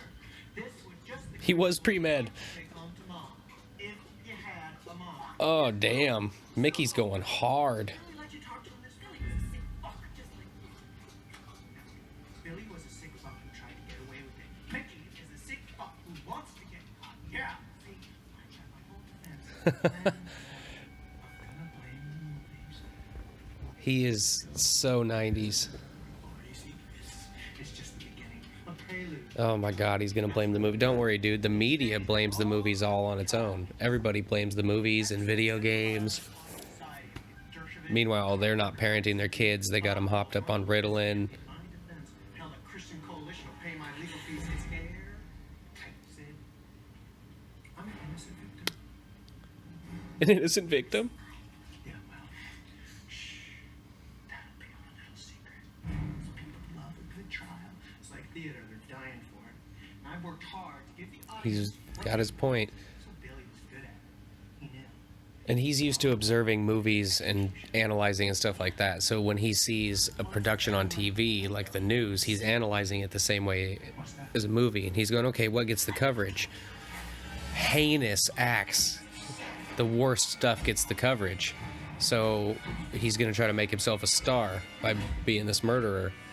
And he's going to try to get away with it with his defense of blaming movies and media. Ugh. Foam column.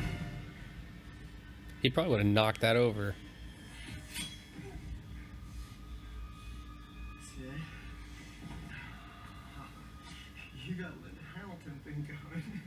You got a Billy Loomis thing going. I like it. So who's doing that? Could that be a mystery guest waiting in the wings? Told you I had a partner, Sid. So we've got two killers again. Just for you. And I remember not liking... When it was revealed that it was Mickey, I was on board.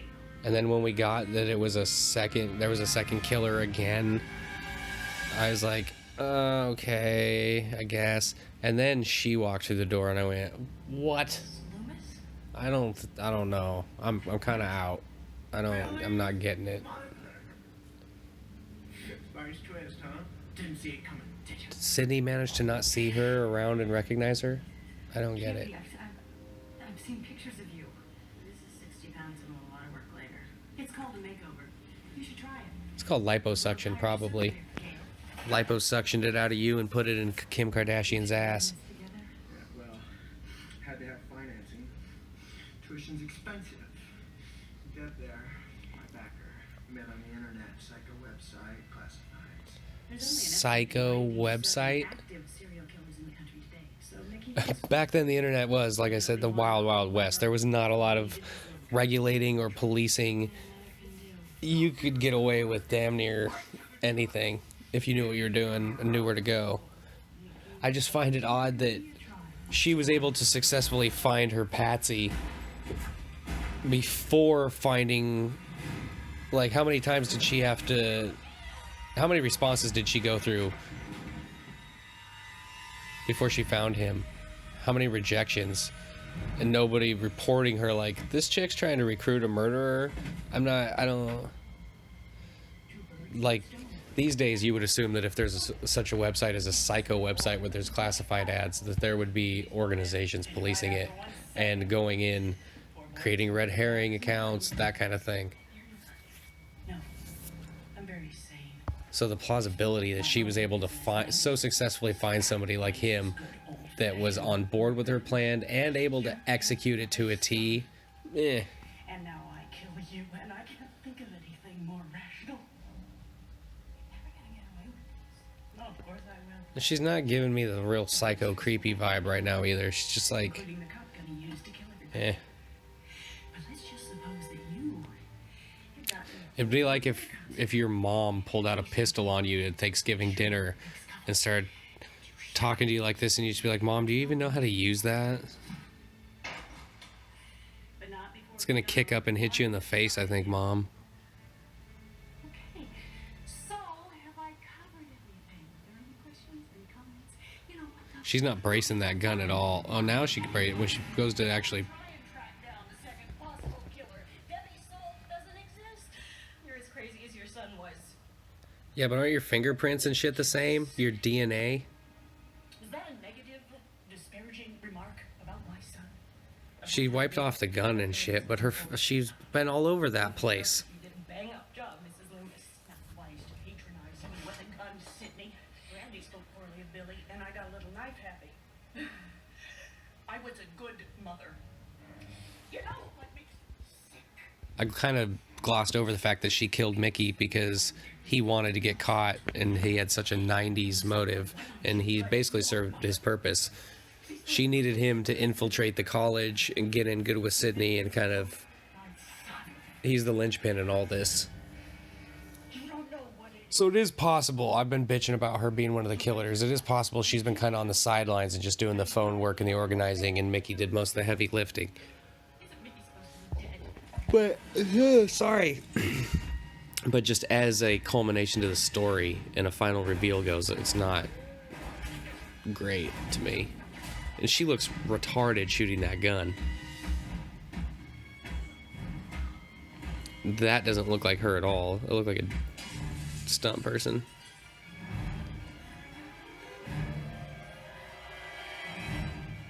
Here's Johnny. Oh, no. Could have just hit the...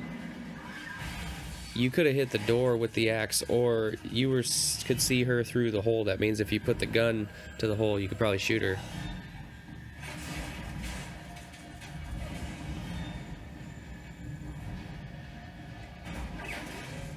I don't know if I would be shaking the big metal sheet that makes the sounds.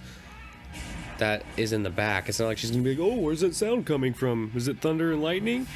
Or is it the person in the back where all the sound effect shit is? Why are you hitting that stuff with an axe? Isn't it rigged up to be, like, released a normal way? I doubt that they chop that shit with an axe every time they want to take it down. This is why they closed Studio 54. This was the last day. You're witnessing it right now. It's Steve Rebell with the gun. Oh, all those foam rocks are gonna do a number on you. The sound effects, my god. They had a real rock wall at this college fucking theater. All the dust. It's pretty stupid.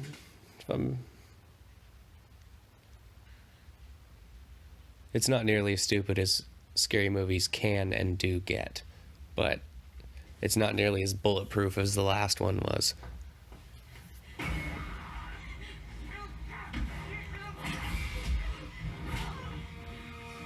Solid.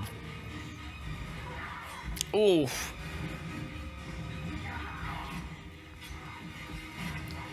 She's being really, like, she's telegraphing these knife shots and being really open and overly aggressive. If you just had the right mindset, Sydney, you could take advantage of this. Just let her swing and miss big, and then you got her. Front kick that bitch in the face.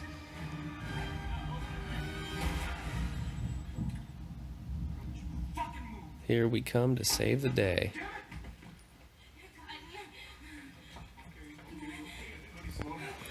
I like the goddamn it. Don't you fucking move, goddamn it! It's like when you're mad at your dog. Cotton meet Billy Loomis's mother. She's the killer. You guys have the same boots. The other killer, Mickey. At least he's washed his hands since he ran into Gail. Look, Cotton. So, you're not Debbie Soul, are you? You're not with the Post Telegram. Leave Schreiber again. On the money. Good acting. Let me kill her. As long as she's What a crazy life this character has led. The false murder accusation. Now he's just trying to make things better. He runs into this real murder scene again. They're kind of suspecting him of it. Now he stumbles onto this final scene. Finds out all this shit's unraveling. Runs into this crazy bitch. I believe there was a version of the script where she actually convinces him.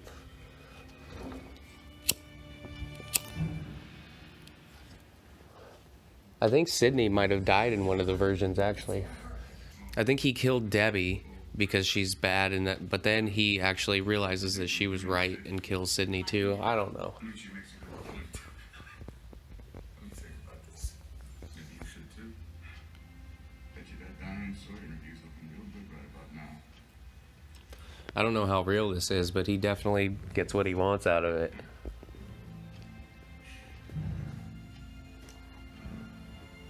All that I've done for you?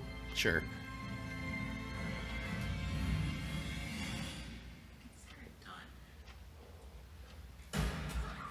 He's an excellent fucking marksman. Where'd he learn to shoot like that? Jail? That was a joke. Obviously, you don't learn how to shoot in jail.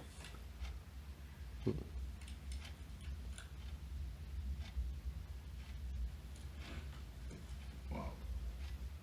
That was intense. And now he's legitimate. I severely underestimated his acting performance when I watched this before.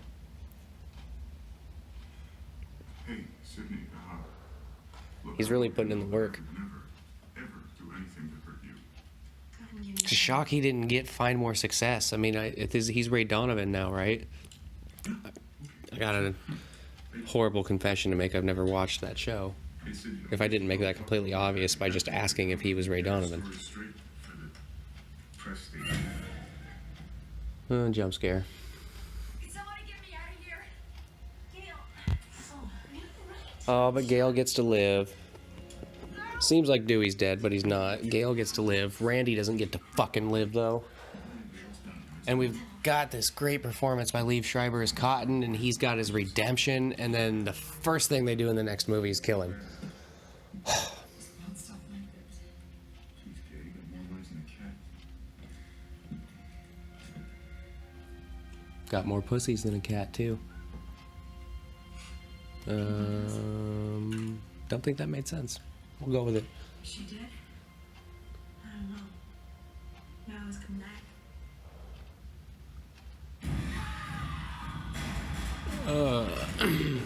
And again, we've treaded this water already with Billy and the coming back and the shooting. Excuse me. And now the preventative shot to the head, just like we got with Scream 2 is just a lot of retreading. Just in case. If you haven't just watched the first one, which I did not too long ago, it probably is a lot better. But since I'm doing these in, chronologically through the franchise, I watched them one after the other. not on the same night or anything, but within a short period of time, a week or so. And so you become the little nuance errors and continuity errors, all that shit. It becomes more glaring. Oh, we get the cameraman back. Oh, Dewey's still alive. Gotta get the camera shot at the end to show Dewey's alive, just like the last one.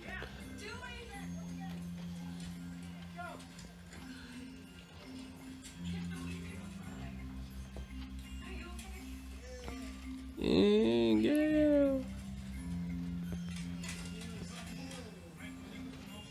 Last time he got stabbed, he got a gimpy arm. This time he got stabbed and he got Down syndrome.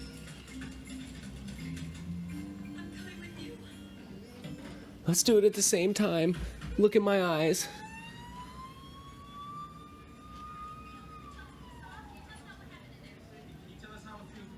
Now she's finally gonna give Cotton his 15 minutes and let him get his shine. He's the man you want to interview. He's a hero.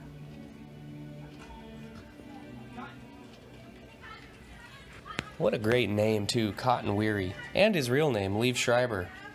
Awesome names.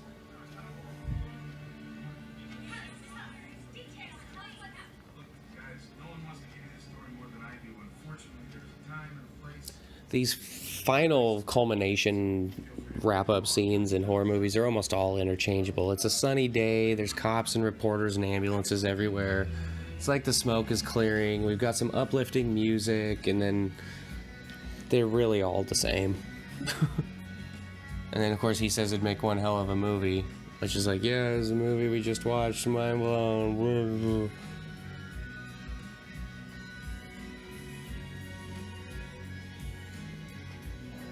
So that is Scream 2. As I've said ad nauseum, I really do like this movie.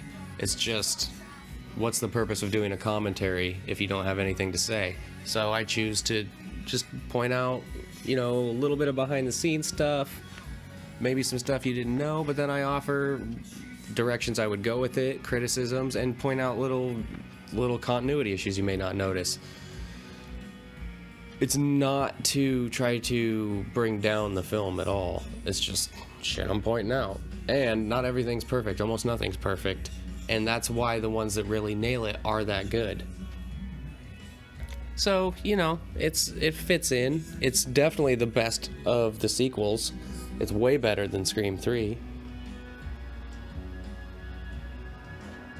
And I'll take it over I Still Know What You Did Last Summer with the white Rasta dude. And so, damn, how many pairs he got in there? It's just the following, the having to follow the story of Sydney and have new characters get jammed into that role makes it harder to swallow the new storylines. And then killing Randy, and I thought that he really could have been a vital part of the franchise moving on, because we're going to focus a lot on Dewey and Gale in the next movie, and that's so-so. This movie's probably like a solid 7, I would say. It's like I mentioned before, if you watched it as a one-off and didn't watch the other one directly before it, you probably would digest it a lot better. That's basically going to culminate the commentary track for Scream 2 from 1997. I appreciate you guys listening along or watching if you're on YouTube. Please click that subscribe button, the like button, offer comments if you think I did a shit job or if you think I did a great job, whatever. It's all welcome. It's like a poll. It's open source. You can find me, like I said, on Avarice Trading Channel on YouTube, Avarice Podcast on all the platforms or the RSS feed, etc. If you go to Instagram, I'm at Avarice Trading. There's a link tree in my bio, and you can find all that information there along with my eBay store, Poshmark, YouTube link, RSS feed. It's all in there. So, until the next time, this is Devin signing off saying, be easy.